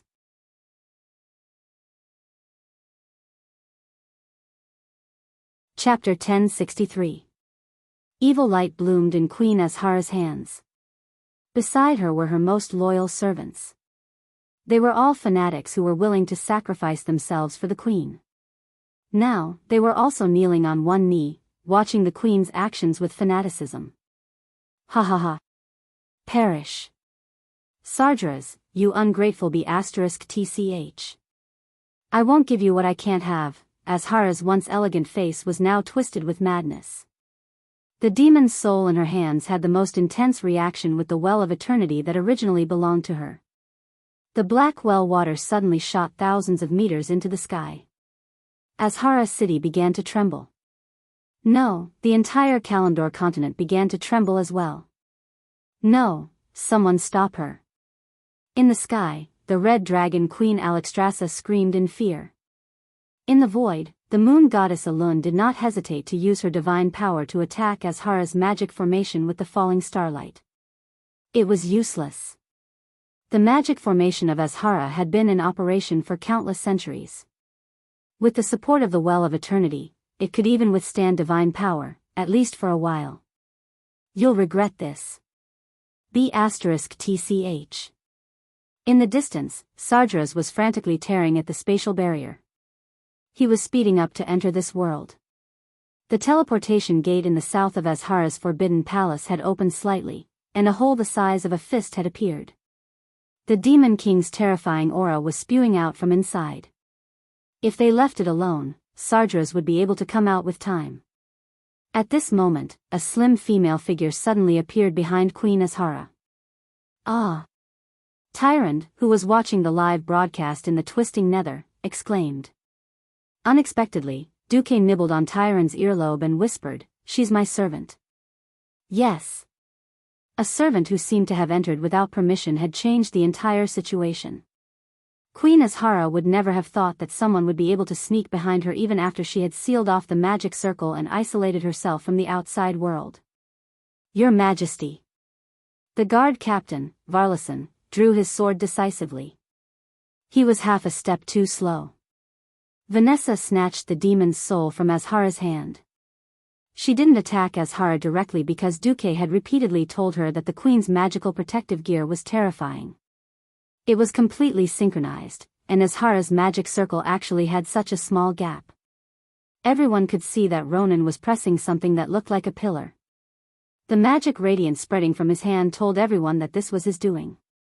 Under the guidance of a certain traitor surnamed Du, Luo Ning effortlessly found the node of the magic formation that outsiders didn't know about and interfered with it. Vanessa threw Demon's Soul to Malfurion in the most glamorous way. Roddick. Alexstrasza, please lend me your strength. I might even have the chance to destroy the portal. Hurry, the chance is fleeting. Malfurion shouted.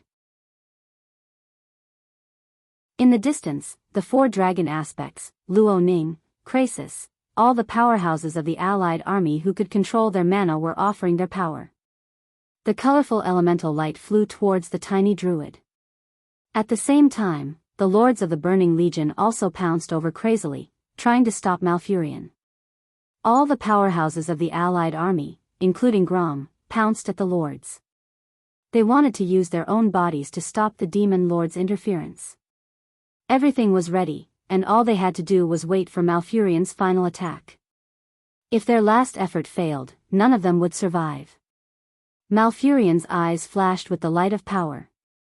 He directed everyone's mana towards the portal, where Sargeras had already dug a huge hole big enough for a Lord of the Abyss to pass through. Malfurion firmly believed that Sargeras, who was busy breaking the spatial barrier, didn't have the time to care about him. This made it possible to gather everyone's strength and take a risk. The mana of the powerhouses was too powerful, so powerful that Malfurion's mortal body couldn't withstand it at all. For a moment, Malfurion almost thought that his body was going to explode and die. However, it seemed to have sensed his will. This heaven and earth, this world, every creature, every plant began to lend their power to Malfurion. Silently, a pair of huge antlers grew out of Malfurion's head. It was the symbol of an envoy of nature, just like his master, the demigod Cenarius. They were extremely beautiful antlers. Malfurion felt that his mana had multiplied by who knew how many times in an instant. The enormous mana that had gathered in the demon's soul in his hand, which had almost crushed him and seemed as heavy as 1,000 pounds, was suddenly pushed forward. Go back, Sargeras. Malfurion roared, and an indescribably huge surge of mana shot towards Sargeras like lightning. Originally, they thought that Sargeras would be directly pushed back by this huge force. Everyone was wrong. The huge energy mass that was the size of a small mountain was actually blocked by Sargeras with one hand. Just the black gas on his hand was already stopping the energy mass from going any further. What was more terrifying was that the evil dark power started to envelop the energy mass. It wasn't hard to imagine that if Sargeras was given a few more seconds, all the efforts of the Azeroth heroes would be for nothing.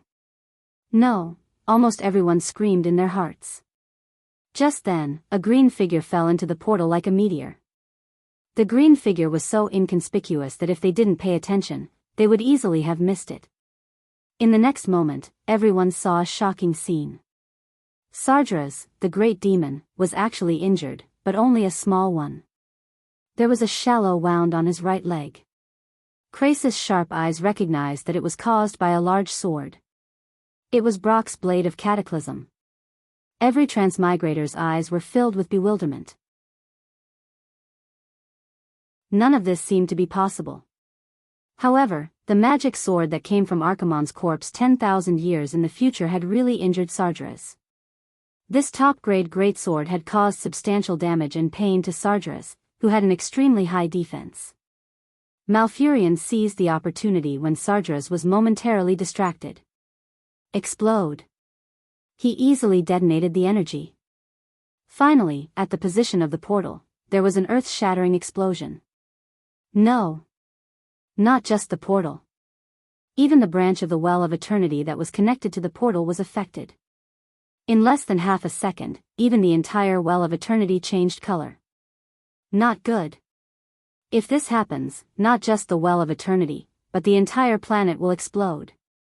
In the sky, Izra's face was pale.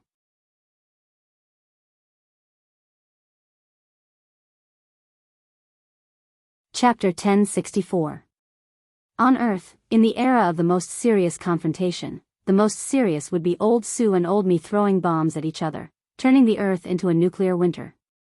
In Azeroth, even if the Well of Eternity exploded, it would at most blow up the center of the ancient Kalimdor continent.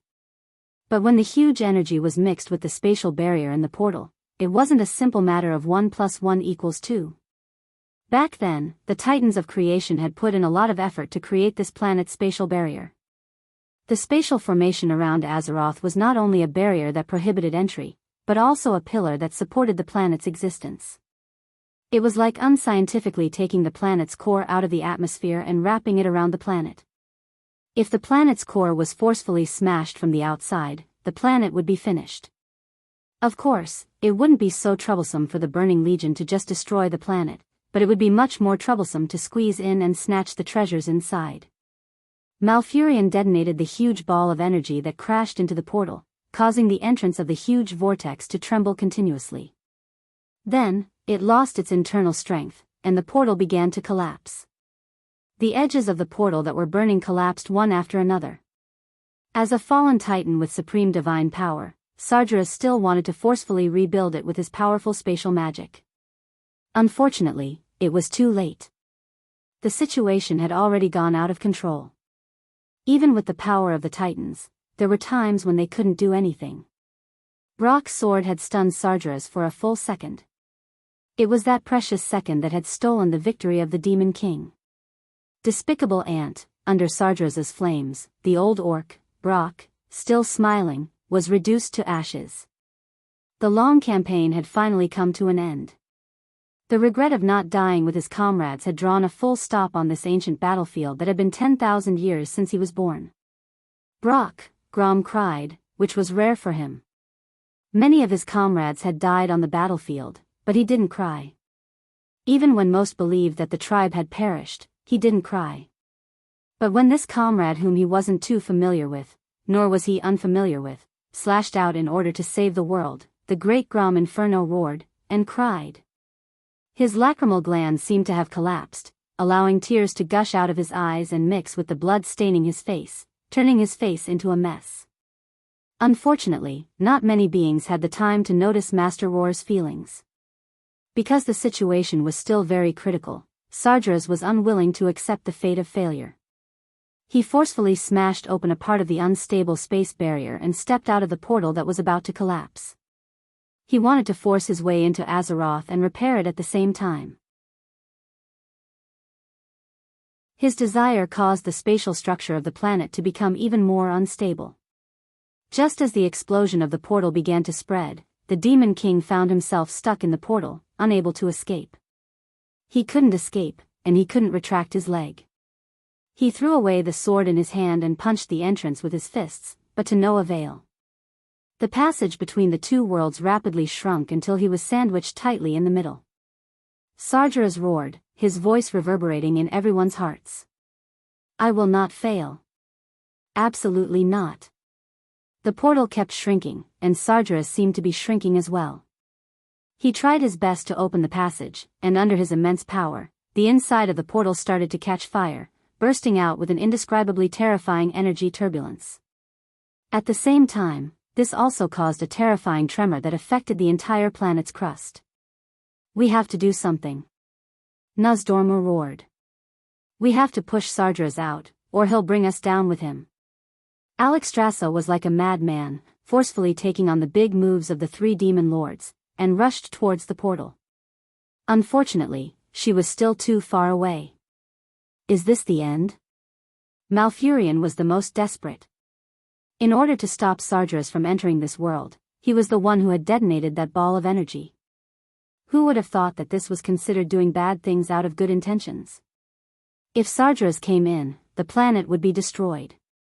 If the portal exploded, the planet would still be destroyed. After working so hard for so long, this was the result of despair. Who could take it? At this time, many demon lords stopped, and so did the heroes of the Azeroth Coalition army. Everyone stared in the direction of the portal with the greatest fear and despair. They were waiting for the situation to change. If it really exploded, then everything they had done would be for naught. No. Master hasn't done anything yet. Vanessa said. Yes. Master loves to do big things. Ronan replied. I don't want to admit it, but at a time like this, we can only rely on him. Even Krasis nodded. After spending so much time together, Malfurion knew very well that these mysterious powerhouses were all heroes with good hearts.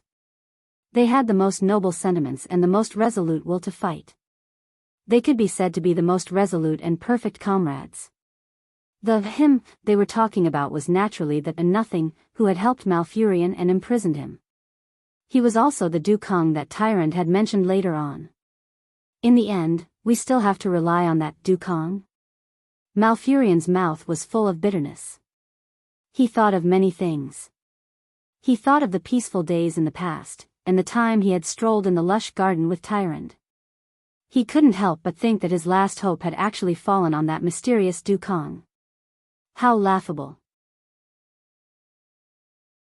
So many mortals, so many powerhouses, even demigods and true gods, all wanted to break the shackles of fate and control it with their own power. But in the end, they could only rely on Dukong, who was hiding in the Burning Legion. Malfurion thought of the time when Tyrant cried and asked his trapped soul, "What should I do?" The helplessness of giving up on love still gnawed at his heart like a poisonous snake. Bastard. I don't care if you're willing or not. You've already taken away my most precious thing, and the fate of billions of lives on this planet is in your hands.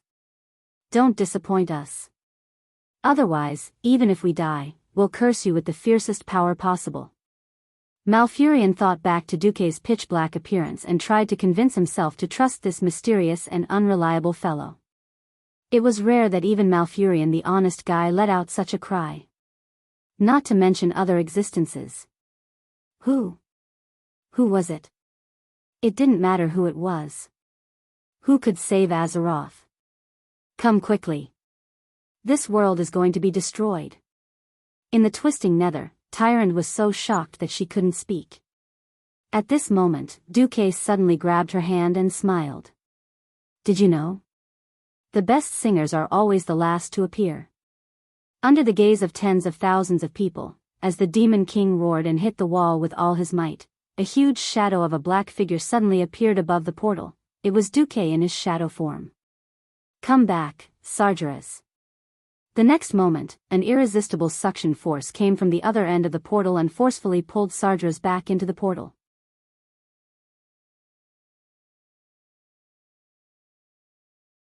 Chapter 1065. Master. Master?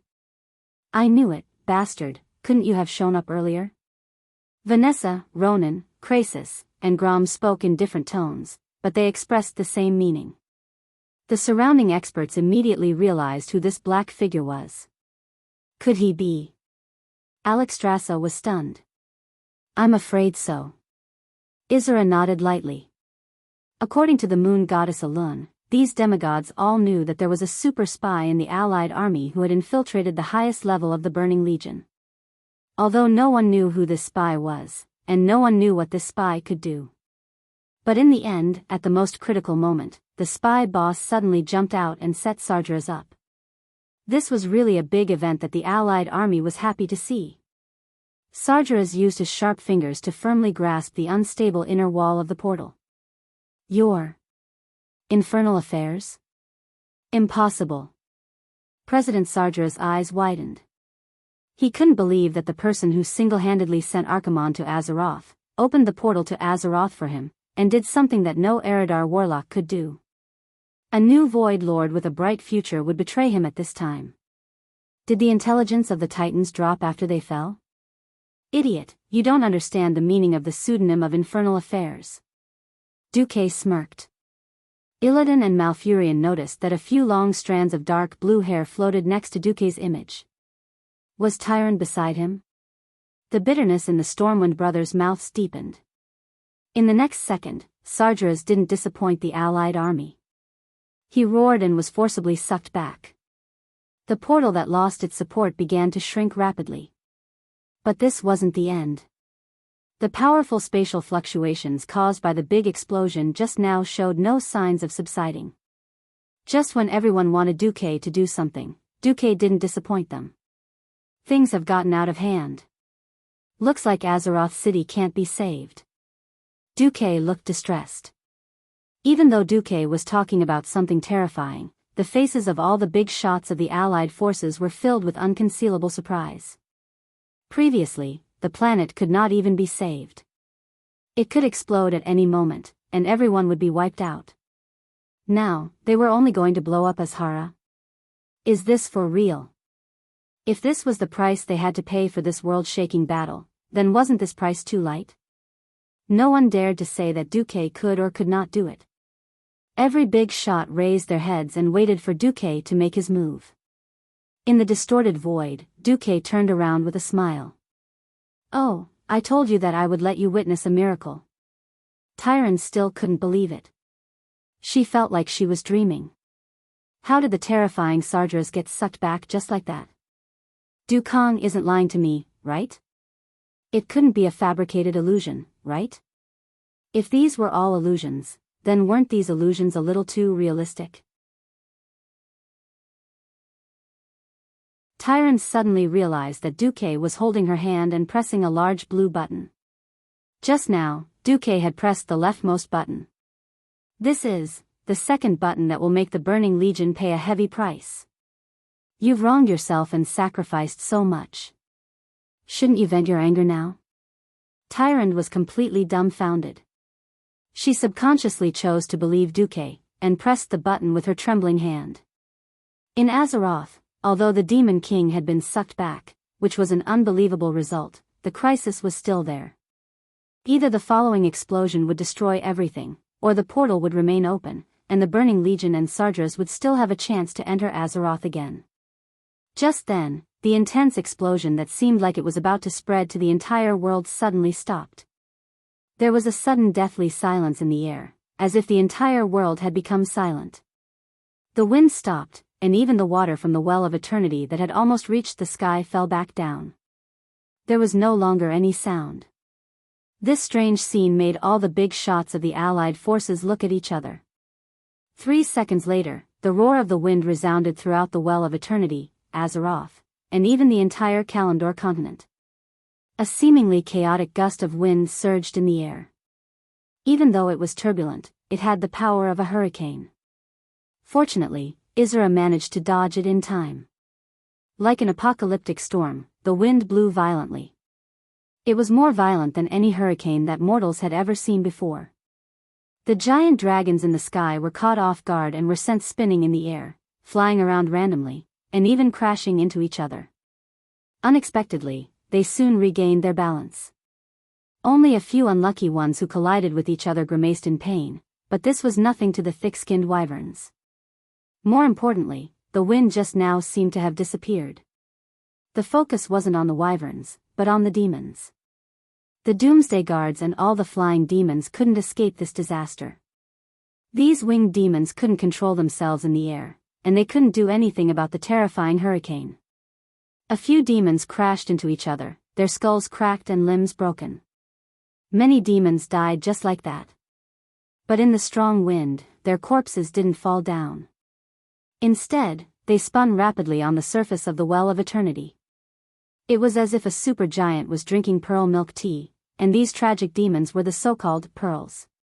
The next moment, the suction force suddenly increased tenfold, then 100-fold. But to the giant dragons, this violent hurricane was like a summer breeze. They didn't feel anything at all. To their enemies, it was hell. They were in a mess. Tens of thousands of Doomsday Guards spun in the air, until the last one was mercilessly sucked into the portal.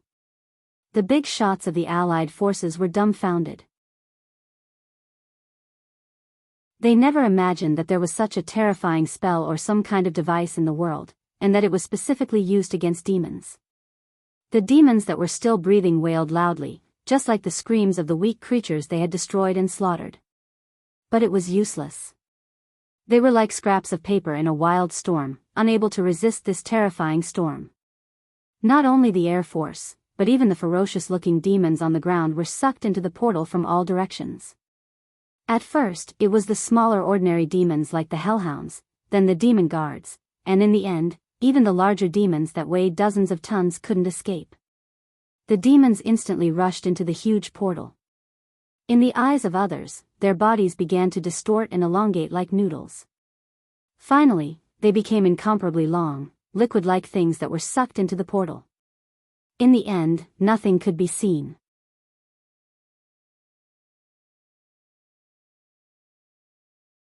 Chapter 1066. The terrifying suction force spread to the demon lord's body. Manarotha's movement started to slow down. He looked at an Eridar and realized that the same thing was happening to an Eridar warlock. The night elves didn't seem to be affected much, but their movements were getting slower and slower. What happened? He muttered to himself. Manarotha's tail hit the floor heavily, trying to resist this force. Just as he raised his hand that was holding the double-headed greatsword, his eyes suddenly widened. His scaly fur was now translucent. He could clearly see the muscles and bones in his body, and they didn't seem real anymore. Impossible, the Burning Legion's vanguard said in a booming voice. Absolutely impossible. A huge force pulled him up, and he felt like he was rising into the air like a balloon. Then, like a feather, he was sucked into the tornado-like crack in the portal. Near the city of Azhara, and even on the entire continent of ancient Kalimdor, every single soldier of the Allied army who was fighting a bloody battle was stunned to see this unbelievable scene in front of them. The demons that had been incomparably ferocious just a moment ago, wanting to tear apart everything in their way, were all sucked away.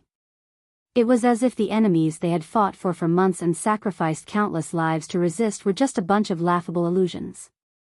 Krasis, Malfurion, Alexstrasza, and even Elune, the goddess of the moon, who had sent down her divine will, asked the black figure standing above the crack in the huge portal. What did you do? Me? Haha. I just changed the incantation that Zoth taught me, sucking away most of the creatures in Azeroth, and only sucking the demons into the twisting nether. Duque, who had just done something earth-shattering, seemed extremely calm. You will pay the price. I'll remember you. The will of an ancient god flashed before disappearing. Almost everyone's heart skipped a beat. As expected, these evil fellows never gave up.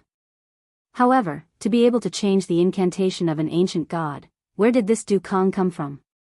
One had to know that in this era, there weren't many existences who understood the ancient god's incantation, unless they were evil cultists hiding in the dark. Speaking of which, this guy really doesn't have any psychological burden at all. First, he sold out the Burning Legion, then the ancient gods. He was so daring and reckless. I really don't know how to describe this crazy and outstanding spy. At this moment, the teleportation gate was slowly closing. Unfortunately, the well of eternity that had calmed down for a while began to boil again. Duque said, "I'll leave this place to you. I need to work on the twisting nether." "What are you doing?" Isra asked loudly. Duque revealed the most mysterious and incomprehensible smile.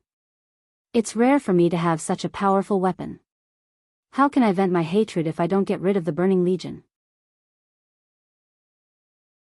"Don't worry, after this, I guarantee that the Burning Legion will not be able to invade Azeroth on a large scale for at least 10,000 years. 10,000 years? What kind of joke was this?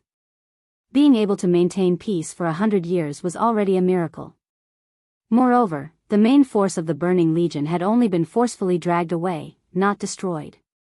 What right did this Dukong have to say such big words? Unless, an idea that could not be any crazier began to emerge in the minds of all the experts. Could this guy be? They really wanted to imagine what Duque would do, but there was no time. A huge black light began to bloom on the Well of Eternity. A terrifying tremor that seemed to never stop spread in all directions along with the magic power of the Well of Eternity. Kaboom! With a loud noise, a huge crack at least 100 meters wide split the entire city of Azhara in half, and the huge crack was still showing signs of expanding. The powerful magic seal was still protecting the forbidden palace of Azhara, but no one knew how long it would last. Go! The giant dragons descended and rescued the heroes who had been fighting on the ground. Where's Tyrant? Tyrant hasn't returned yet. Illidan yelled at his brother. Malfurion's body trembled. I don't know, will he? The he was referring to was, of course, Duque. No one knew what Duque was going to do next. Sitting in the control room of the twisting nether, Duque gleefully tapped the beat and hummed an unknown tune. He sensed the situation outside and even had the mood to tease Tyrant. Tyrant was so scared that her heart almost jumped out of her chest. Even her body was trembling. Don't worry. This is a super long-distance interstellar teleportation. Even Sargeras, who was the first to come back, would need 5 minutes and 18 seconds. I also specially chose the slowest spatial tunnel for him. If I'm not wrong, he will come back with his subordinates. What if we're discovered by the demons here? Tyrant couldn't imagine how the hundreds of millions of demons here would react if they found out that she and Duque were doing this. It's fine. I've already secretly blocked all spatial communications here. I have enough time to do whatever I want. What was audacity? This was audacity to the extreme. Although every hero must have a big heart, but to have a big heart like Dooku, it was truly unheard of and unheard of. Tyrant felt a sense of excitement. It was a thrill that she had never felt in her thousands of years of life, from her childhood to her teenage years to her youth. Illidan was very good to her, and so was Malfurion. However, she had never felt such a taboo excitement from these two childhood friends. Ever since she was young, she had always followed the rules, listened to the sounds of nature, and followed the teachings of the goddess. She was the spokesperson of the goddess, the example of all that was good. She had never tried to play with the Burning Legion, who could destroy the entire world, in the palm of her hand. Walking on a tightrope on a mountain of blades. Dancing on the tip of a blade. Disco dancing at the gates of hell. There was nothing more exciting than this in the world. Her heart was racing, her adrenaline was pumping out adrenaline, and the endorphins in her brain were spreading joy. From the misery, grievance, and terror after being captured to the fact that the situation was about to turn around and they were about to successfully defend Azeroth and become a special existence beside the great hero of Azeroth, the complex emotions brought about by the ups and downs were indescribable. The more Tyrant thought about it, the more excited she was, and the more afraid she was. Unknowingly, all her thoughts and concerns were placed on this strange man who had once rudely dominated her, gave her despair, and gave her the greatest hope. Ha! We're finally at the last step. Duque laughed.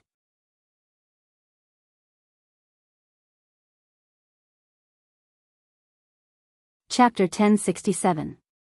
On this day, in the super void fortress of the Twisted Nether, the demons were discussing the battle situation while waiting in boredom, as if they were celebrating a festival. Haha. I'm going to kill to my heart's content this time. This was what the cruel Dread Guardian said. I'm lacking some fresh experimental materials. Remember to tell the idiots below not to kill all the natives. This was what the evil Eridar Warlock said. No one expected that just as everyone was looking forward to a grand and magnificent victory, there would suddenly be movement in the incomparably huge circular teleportation portal. There was no air in the void, and there was no medium for sound to travel, so there was no sound.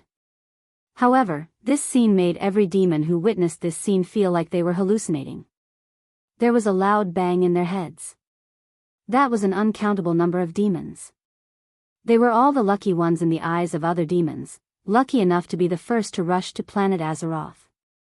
Now, they were all back, in the form of corpses. Most of these strong demons could survive for a long time even if they were thrown into the airless void, into the terrifying polar regions, or in lava. Some demons did not even need air to survive, nor were they afraid of high temperatures and flames. Now, they were all reduced to dust. A hellhound's horn was pressed against the arm of a demon guard. The Abyssal Lord's belly button no longer had a shield-like waist plate hanging from it, but the skull of a female demon that looked like a specimen of Shivala. They were all torn to pieces and mixed into a ball, almost indistinguishable from each other. This is the Twisted Nether. A demon in the Void Fortress said the greatest fear in the hearts of the demons. Yes. Outside the Twisted Nether, no matter how many times they died, as long as their souls did not collapse, they could be resurrected countless times. However, dying in the Twisted Nether, like this kind of demon whose soul and body were sent back together, was dead. There was no possibility of resurrection. The huge teleportation portal formed by the 12 satellites as the fulcrum became a huge fountain, continuously spraying demon remains into the Twisted Nether. No one could estimate how many demons there were in this place. Obviously, this number was definitely in the hundreds of thousands. What happened? Kill Jaden, who was in charge of guarding and dispatching reinforcements, rushed over when he heard the news. As soon as he flew out of the Void Fortress, he saw a large piece of trash being spat out by the portal along with hundreds of larger pieces of trash. The Archerons and Void Dukes were different from ordinary demons. Although they were in a sorry state, they didn't suffer too much damage. Archimonde? Kil'jaeden's eyes lit up. He finally met someone he could talk to. What happened? If the low-level demons below died, then so be it. In any case, there were so many of them. It wouldn't hurt even if thousands of them died. But it was different for demon lords and Archimonde commanders. Even if he wasn't on good terms with Archerons, in terms of overall interests, Kil'jaeden was still in line with Archerons. When the magical Eridar language reached Archimonde's ears, he was still confused. I don't know either. I just fought on the front lines.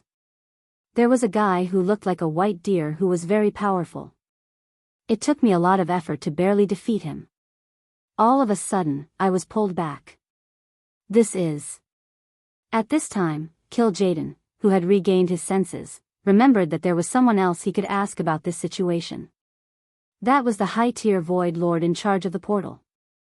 His thoughts were immediately interrupted, because Sargeras had actually returned. His huge body was almost forcibly squeezed out of the portal.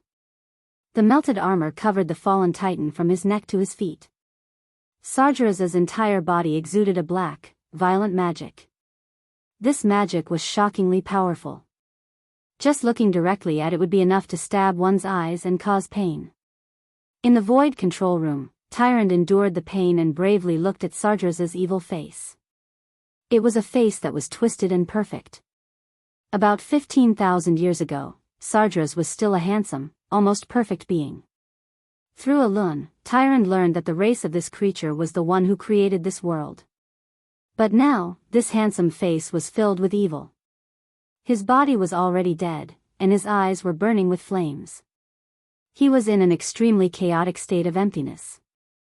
Sargeras had sharp, poisonous fangs. He waved a long and thick tail behind him, and jagged scales protruded from the tip of the tail. His hands were curled with demonic claws, and he held an evil sword in one hand. Perhaps it was because of the explosion of the portal just now, only half of the sword was left. However, its serrated blade still looked very lethal. Infernal affairs. You traitor. You still have the guts to stay here? Sargeras's roar set the tone for this strange turn of events. Kil'jaeden and the Eridar twins who were floating in the air turned pale. If Infernal Affairs was really a traitor, then they would also be in trouble. How terrifying was the voice of the fallen titan. Even though they were at least 10,000 meters away, Duque and Tyrant could still feel the terrifying pressure. It was as if stars were crashing into them. If not for Duke blocking the attack for Tyrant with a wave of his power, Tyrant might have died on the spot, her organs exploding into smithereens. With a thought, the dark energy in Duque's body activated a small spell. Suddenly, an illusory projection of Sargeras' size appeared in the void. Over 1 billion demons heard Duque's voice, which was formed by dark energy waves. Haha. Sargeras, why don't you ask me why I'm still here instead of hiding like you think I am? Duque's calmness made the Burning Legion's triumvirate uneasy. This infernal affairs was too scary. He snuck in silently, and like the other lords, accepted the ultra-high purity of dark energy baptism, but kept his heart. He passed all the tests, and with his unparalleled spatial magic, he climbed to the top of the Burning Legion. Why hadn't he left yet? The answer was simple. He must have something up his sleeve. Haha. Let me tell you now, why did I name this portal, Mjolnir? Duque's face was dyed with black energy, and a smile that was terrifying even to a demon appeared.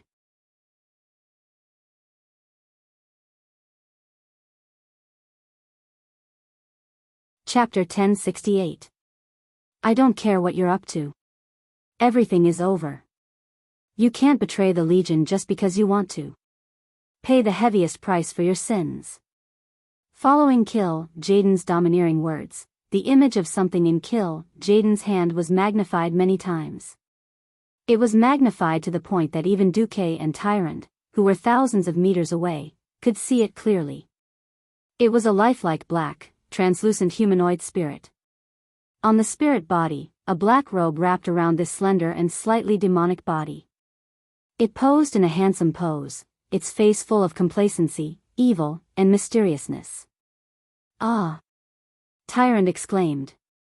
She knew what it was. It was Duque's soul. Not good. Tyrant was not an ignorant woman. As the high priestess of the moon goddess, she had more opportunities to come into contact with information about demons, killing, destroying, devouring bodies, and even souls. Souls were the last thing that demons could get their hands on. Once one's soul was controlled by a demon, whether it was turned into a disgusting and indescribable existence or destroyed completely depended on the demon's preferences. Duque tilted his head slightly and explained to Tyrant, if I want to become a Void Lord, how can I not give up a part of my soul? Otherwise, the leader of the Burning Legion would not have given me such an important task.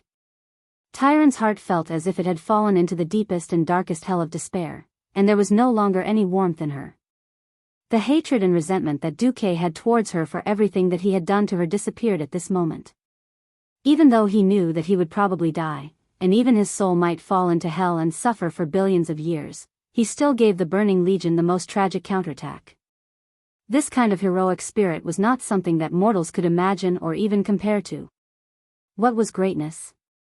This was greatness. What was a hero? This was a hero. Even though Illidan and Malfurion were outstanding heroes, compared to what Duque had done, their actions were insignificant. Looking at the only white eyes in the darkness, Tyrant felt as if she had stopped breathing and her heart had stopped beating. Even time seemed to have stopped for a moment. Are you telling me that if you die, I have to complete the last step for you? Tyrant followed Duque's gaze and saw the third button. It was a red button with a warning tone. So, you've already prepared everything? Is that the final button that allows you to continue the plan even if your soul collapses? Duque's lips curled into a smile, but Duque's smile froze in that instant. This was because Jaden had already crushed Duque's soul avatar in his rage with a palm covered in hellfire. Ah! Duque screamed and knelt down on the spot. Sargeras let out a sinister laugh that shook the entire distorted void.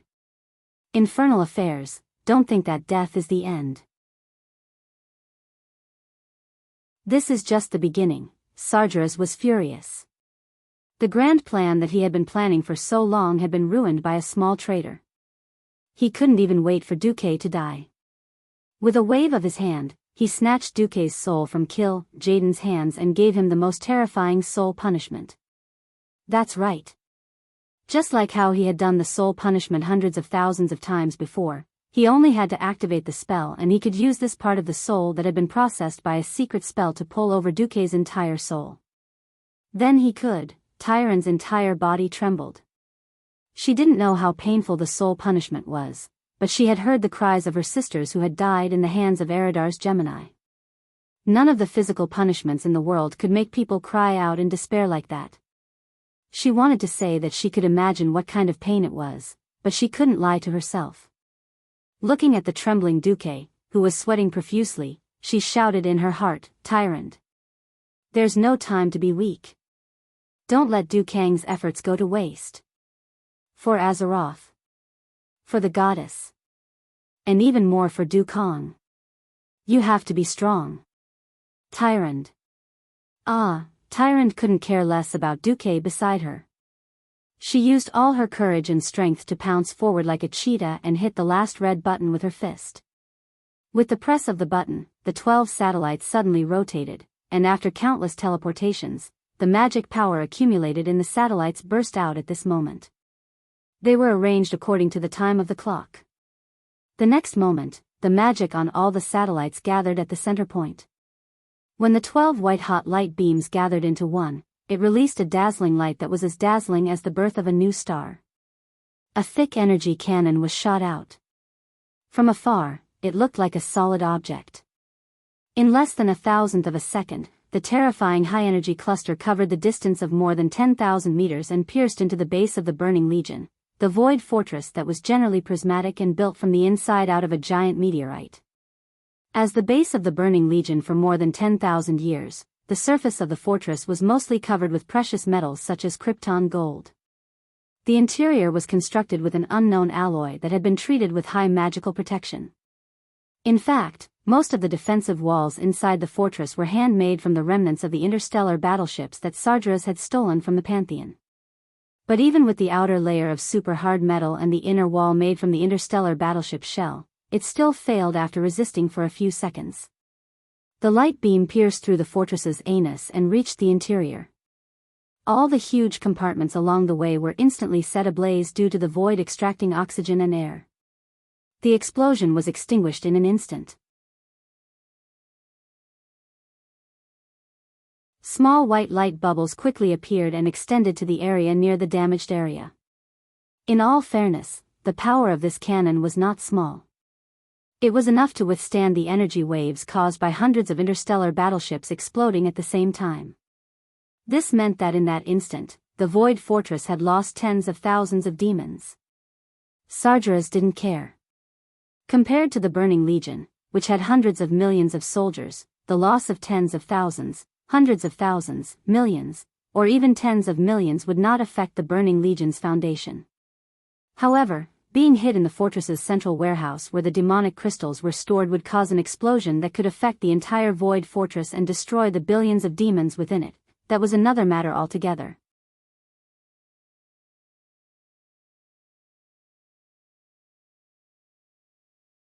Chapter 1069.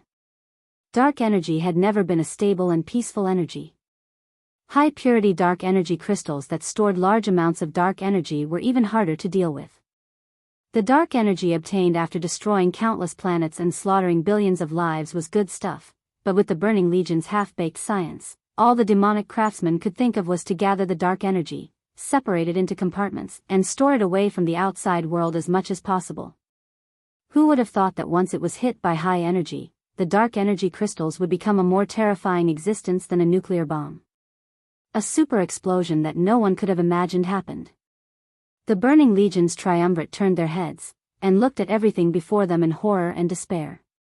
The colossal fortress that they had operated for a full 15,000 years, the void fortress that was as big as a planet, and who knew how many billions of demons had been stuffed into it, at this moment, as the explosion spread throughout the entire fortress, one could see terrifying bulges that looked like blisters and lumps on the surface of the fortress.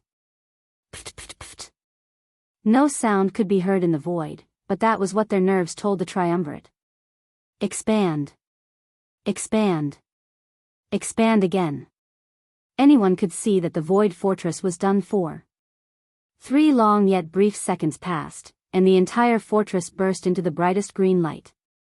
In the next instant, the green light that seemed ready to extend infinitely retracted, forming a black hole that devoured life, matter, and everything around it, even light.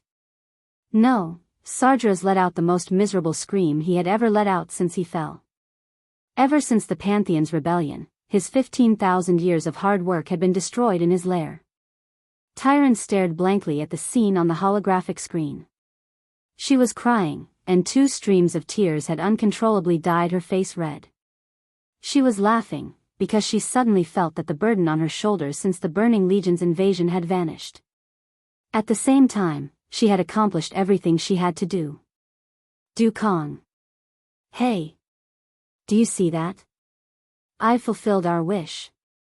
The Burning Legion has been dealt a heavy blow. We've succeeded. I'm here to accompany you now. Perhaps we will suffer eternal torture together. But I don't care as long as I'm with you. At the last moment, Tyron thought of the Stormrage brothers, but she quickly pushed them out of her mind and turned towards Duque like a moth to a flame.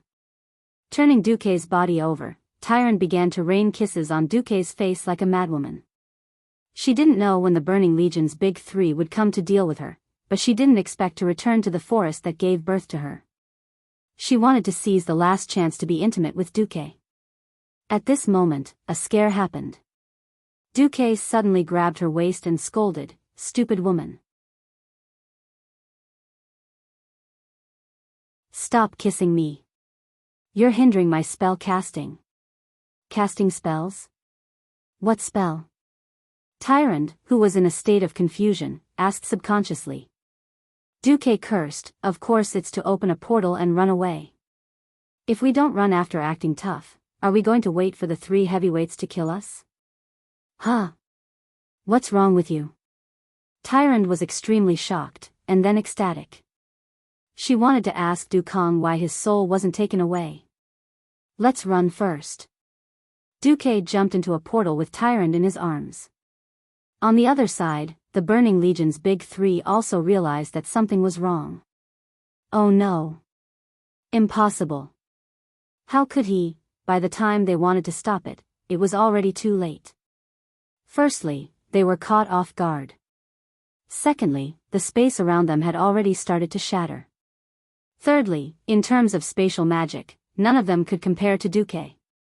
The 3 of them, who could destroy a world with just a raise of their hands and feet, could not do anything.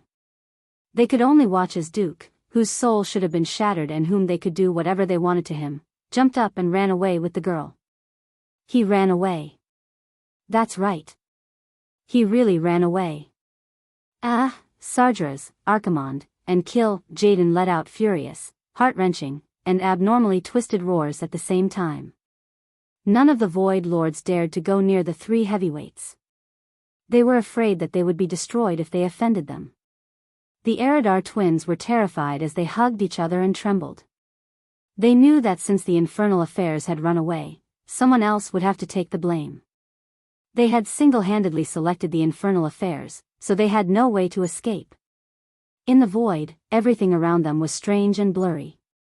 Images that had been distorted by time and space rushed towards them at high speed, and then were thrown far behind them. She hugged Duque tightly, feeling Duque's warmth and heartbeat. Tyron didn't dare to do anything drastic. Because interstellar travel was a very dangerous thing. If she didn't die in the distorted void after completing such a feat, it would be a joke if she ended up hanging in a spatial crack somewhere in the universe. How did you avoid the soul punishment? Unable to suppress her curiosity, Tyron chose to ask the question that had been in her heart for a long time. My soul is a little special. Once I lose it, it has nothing to do with the core of my soul. Ah. That's possible? Tyrant was a little shocked. The universe is very big. Anything can happen. Yeah. Tyrant didn't ask any more. She quietly rested her head on Duque's chest. How did Duque avoid the soul punishment of Kill Jaden? Don't forget. Duque was the one and only person in this world who could resurrect himself. His soul was the most special existence. Every time he died, Duque would lose his soul and humanity. Once his soul left Duque, it would be like losing his moral integrity. It would have nothing to do with Duque anymore. Would a person who was used to having his soul deducted for a long time, and who could do good deeds, fuse with or inherit the soul, integrity, of a saint really be afraid of soul damage like normal beings? Stop joking. Even Duque himself didn't know how much of his soul was originally his after inheriting Mediv and Alonsis Fail's moral integrity, how long had passed. Tyron didn't know either. She just realized that she was enjoying the process of being alone with Duque. There was no more responsibility or terrifying threats. There was only peace and security. How she wished that this kind of time could continue endlessly. Unfortunately, after a series of rumbling sounds, Tyron suddenly realized that she and Duque had returned to Azhara City. However, it was Azhara City that was on the verge of destruction. Even though Duque had absorbed most of the power of the Well of Eternity when he sucked Sargers away, the destruction still continued. It was just that it was slightly less than expected. Stepping out of the teleportation gate, Duque was a little stunned. He saw a familiar face not far from him, looking at him in shock, Silea Ubatilia.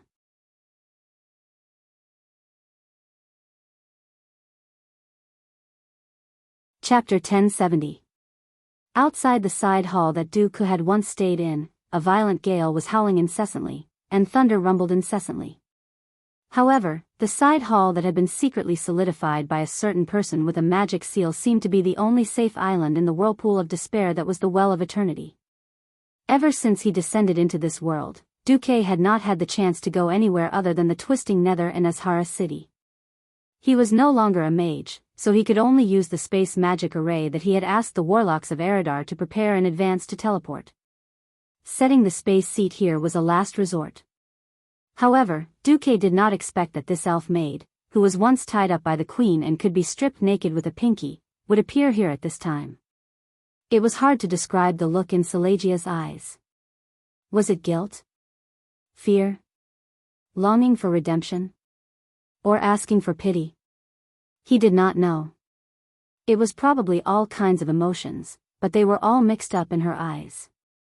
Even though the surroundings were noisy, Silegia could clearly hear the sigh that came from Duque's lips. Sigh, an invisible and untouchable barrier appeared between their hearts. There was no word, but Duque's eyes said, I gave you a chance. Yes. Duque had tested her before. If this woman, whom he named Silegia, could keep all of his secrets, he would use other channels to let Queen Azhara know about the ancient gods. It was a pity that Silegia had always played the role of a spy here, just like what he had done in the Burning Legion. Duque was not a fickle person. If he were to abandon her like this, he would not be able to forgive himself. Seeing that Silegia had served him and Tyron diligently, Duque taught her many things, such as the creation of magic circuits, the use of nature magic, and a few inconspicuous spells that would soon become very important to her. However, this was the limit. Looking at Duque, who no longer had a dark aura around him and was instead glowing with a gentle golden light, it was clear to Celia that Duque was a member of the Allied army. His entire body trembled violently, and his mouth squirmed for a long time, but not a single word came out. However, the pleading look in his eyes became even more intense. Sure. She still wanted to beg Duque to bring her along. Duque shook his head decisively. Everyone has to be responsible for their own actions. No matter what my identity is, since you chose to be loyal to your empress and didn't swear to be loyal to me from that moment onwards, the result is already set in stone. Ignoring Silegia, who was kneeling on the ground and crying, Duque led Tyrant up to the balcony on the second floor. Suddenly, Celia's voice came from behind Duque. If fate allows me to choose again and I choose you, will you accept me? Duque stopped in his tracks. As a transmigrator, he knew very well what was going to happen next. Was it fate? Was it a coincidence? Or was it a prank? Even Duque himself didn't know why he did this. He smiled. His smile was mysterious and filled with certainty. Do you still remember the first spell I taught you? Celia, who had already given up all hope, suddenly raised her head and nodded vigorously as if she had found a life-saving straw in her most desperate moment. Her eyes were filled with tears. It was unknown whether they were tears of regret, desire for redemption, or both. Duque said leisurely, "Not everyone has the right to stand by my side. Back then, I entered the Burning Legion with the determination to endure 10,000 years of torture. If you have the courage and perseverance, when we meet again, I will accept you as my maidservant." Duque left. He left in a carefree manner. He didn't take a single cloud with him, but he also left a bitter maidservant behind. He didn't know if this would become an ill-fated relationship, but at the very least, Duque had no regrets. He didn't owe Silegia anything. Walking up to the balcony, they heard a deafening rumble. Even Duque felt a little scared, let alone Tyrant. "Look!" Tyrant whispered into his ear, "Azhara's city." They looked into the distance. What they saw was a terrifying scene. The ground of Azhara's city had been split in half. The core of the city had fallen into a huge canyon that was at least a few kilometers deep. The entire inner city was sliding towards the Well of Eternity, and the city was surrounded by water. Only by craning their necks to the highest point could they see the huge waterfall that seemed to reach the sky. Yes. Azhara's city was in the middle of a huge whirlpool of water. The Well of Eternity was dragging the nearby ground towards its deep hole, as if it was going to swallow the whole of Kalimdor. Azhara's city floated on the black water, and the isolated island floated up and down like the wreckage on the water's surface. The funny thing was that the Elven Palace was still standing there, almost undamaged. As Azhara's city neared the center of the whirlpool, ominous lightning flashed around the city. Unlike most of the things that left Kalimdor, Azhara's city was heading straight for the center of the lake. Duque felt Tyrant's grip tighten. She hugged Duque's waist tightly, as if she wanted to melt her soft and elastic body into Duque's. Duque wasn't worried about his own safety. His entire body was emitting a pure golden holy light, as dazzling as a lighthouse in the dark. No matter what the reason was, as long as the leaders of Azeroth wanted to know what had happened in the twisting nether, they definitely wouldn't let Duque die so easily. Moreover, he was hugging the high priestess of the moon goddess Elun. There was no need to call for help at all. For huge figures of different colors rushed out of the clouds at high speed, falling straight down. The Dragon Kings descended rapidly from the sky and hovered in the air. This was the flying ability of the Dragon Kings. Alexstrasza, Malygos, Isra, and Nozdormu, the 4 Dragon Kings surrounded the side hall next to the forbidden palace of Azhara. The Red Dragon Queen stretched her long dragon neck. "There's no time. Quickly ride me." Duque smiled and hugged Tyrant. He turned around and rode on the back of the most respected Dragon Queen in the world of Azeroth. The 4 Dragon Kings flapped their wings and stirred up a gust of wind, even blowing away the ominous storms and lightning around them. Seleka's lonely figure stood at the top of the stairs, watching as the Dragon Kings climbed up quickly. Duque turned into a small dot and completely disappeared from her sight.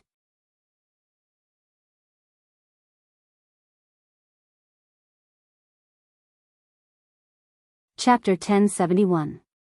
Sitting on the throne in the Forbidden Palace, Azhara's face lost all its color. "It's over," she murmured. "Everything is over." Azhara's maids screamed wildly around her. The queen held an empty wine glass in her hand, unwilling to believe what had happened. She was Azhara, the brightest light. She was the light, and the light was her. She was her, the supreme ruler of her people.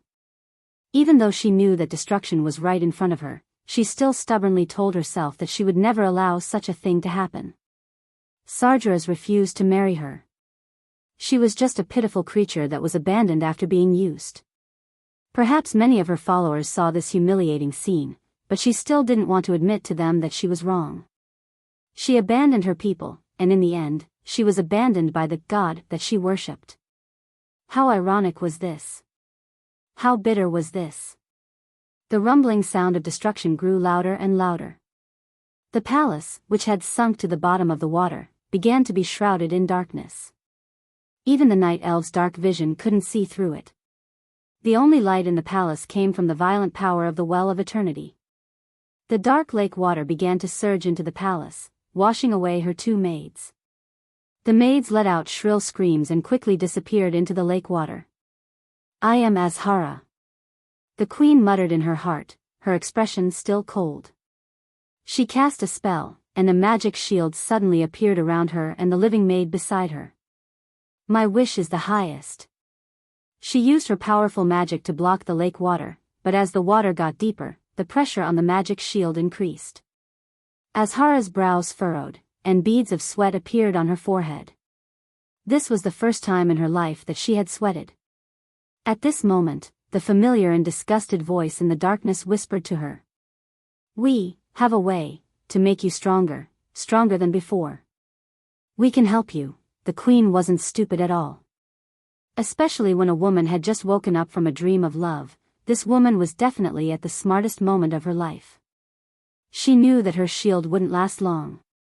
Soon, the cold water would swallow her and her followers, and the glory of Azhara's city would disappear from this world forever. The silver-haired elf queen nodded. Ah! Accompanied by a scream, the glass fell from her hand. Pain shot through her body. She felt her limbs twisting and entwining. She could also feel her back turning into liquid, as if it had suddenly melted. Her magic shield was obliterated. Azhara screamed in despair as she was drowned by the lake water. She could also hear other people's voices coming from the depths of the lake. Her maids, her guards, and other highborn elves who still served her. The lake water quickly filled her lungs, but she did not drown. Riding Alexstrasza, Duque watched from the sidelines as the city that symbolized the highest arcane civilization of the Night Elves was sucked into the center of the giant whirlpool. Duque didn't know whether he was following history or changing it. For a moment, he even had the mischievous thought that if Azhara's city could be blown into pieces before it sank to the bottom, a new masterpiece would be born. Unfortunately, since he dared to attract the ancient gods and even used Queen Azhara to trick Sargeras, then the ancient gods that joined him, such as Enzos, would definitely not let Queen Azhara and her followers go. It was very likely that after a few centuries, a new horror would be born under the sea. Duque shifted his gaze away from the center of the Well of Eternity. Witnessing the standard world-shattering disaster quickly dissipate in all directions, Lin Feng's eyes widened in shock. Large pieces of land on the ancient Kalimdor continent were still being pulled into the lake, and the power of the horrifying scene didn't diminish at all. It looked like a domino effect. The land kept falling, and the horizon kept expanding. The only fortunate thing was that because the Burning Legion was massacring with Azhara's city as the center, all the creatures in the vicinity had basically run away. Otherwise, it would have been another large-scale massacre, and Duque might have felt a little guilty. What a pity.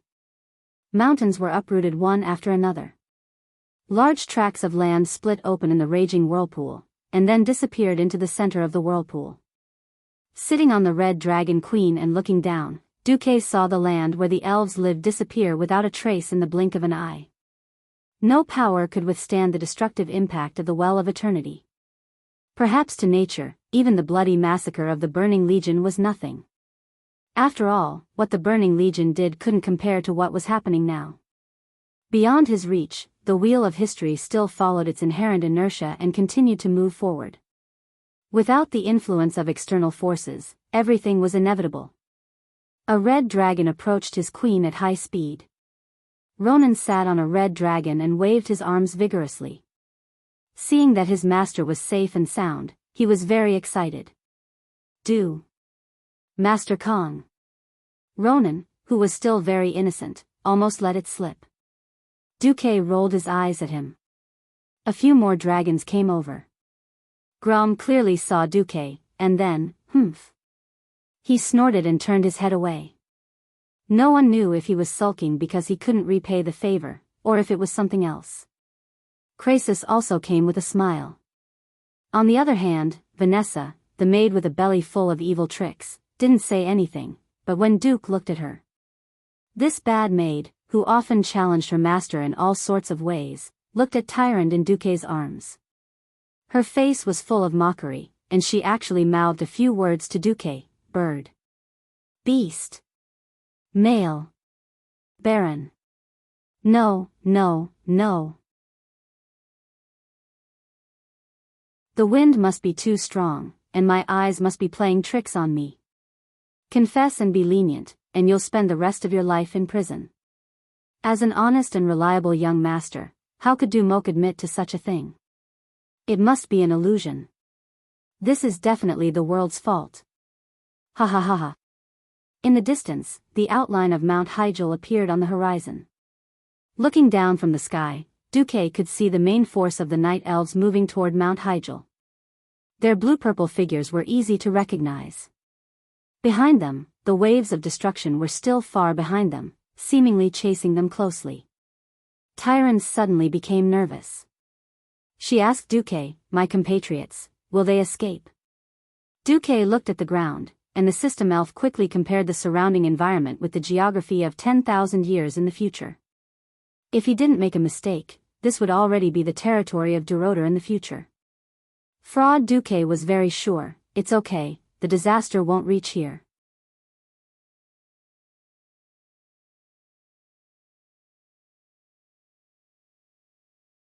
Chapter 1072. Duque's words sounded more like some sort of subconscious comfort, but Tyrant believed him without a doubt.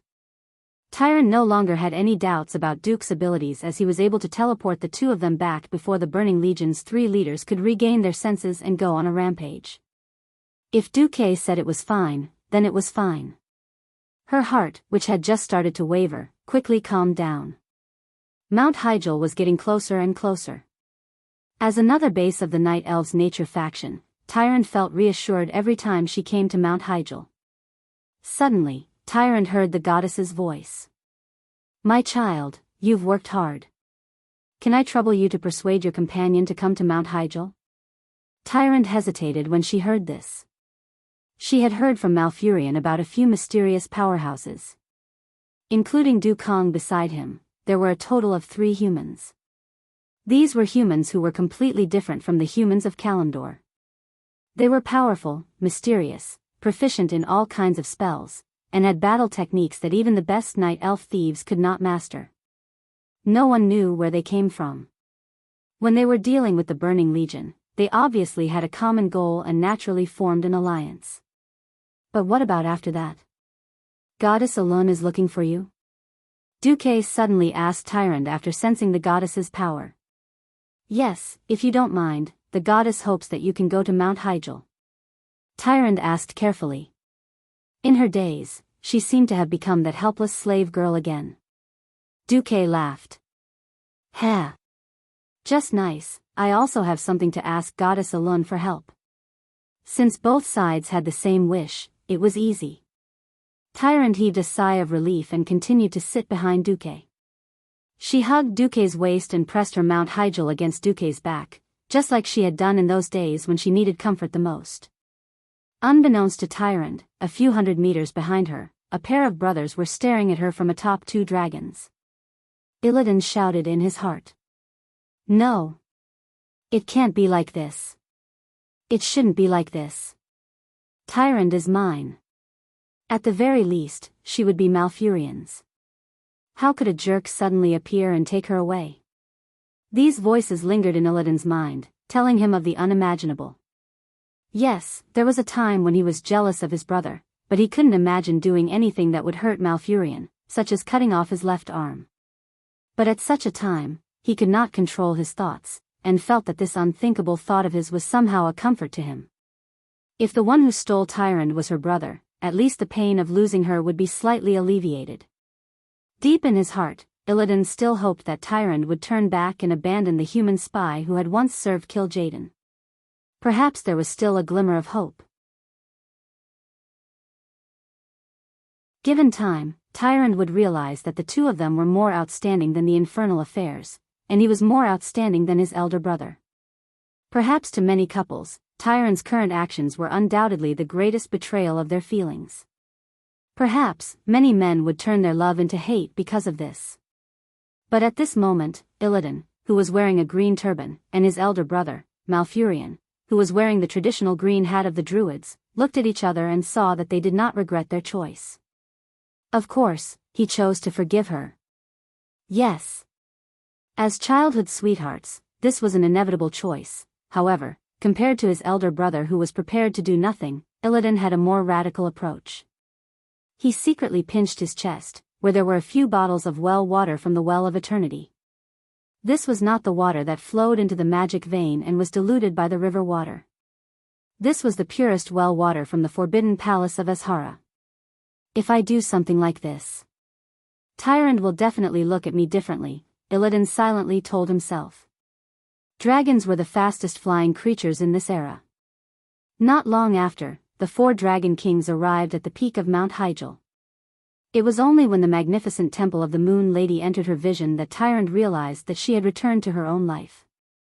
That's right. Unless the goddess changed her mind, she would once again become the beautiful high priestess of the temple of the Moon Lady that countless people looked up to and worshipped. Tyrande, high priestess. Tyrande could already hear the cheers of the Elun sisters below. She awkwardly shifted to keep her distance from Duque and waved to the sisters.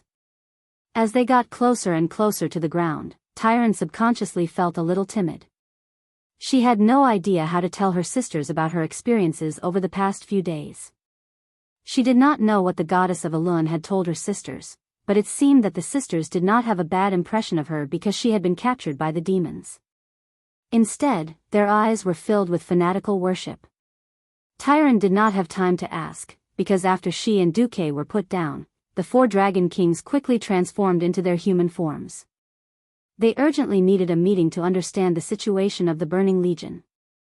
Alexstrasza walked at the front, followed by the 3 dragon kings, Duque, and finally Tyrande, Ronan, and the other transmigrators who walked behind Duque. Many ancient dragons also turned into human forms and guarded the perimeter of the Temple of the Moon Lady, preventing anyone from getting close. It was originally still daytime.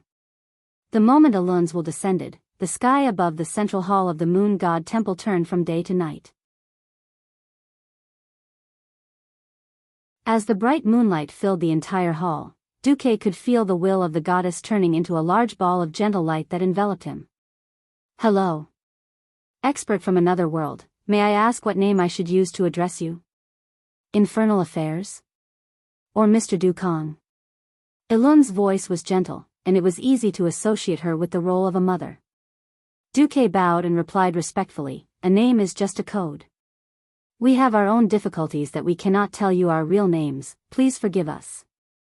So if possible, please call me by my fake name, Dukong. Alright, Dukong.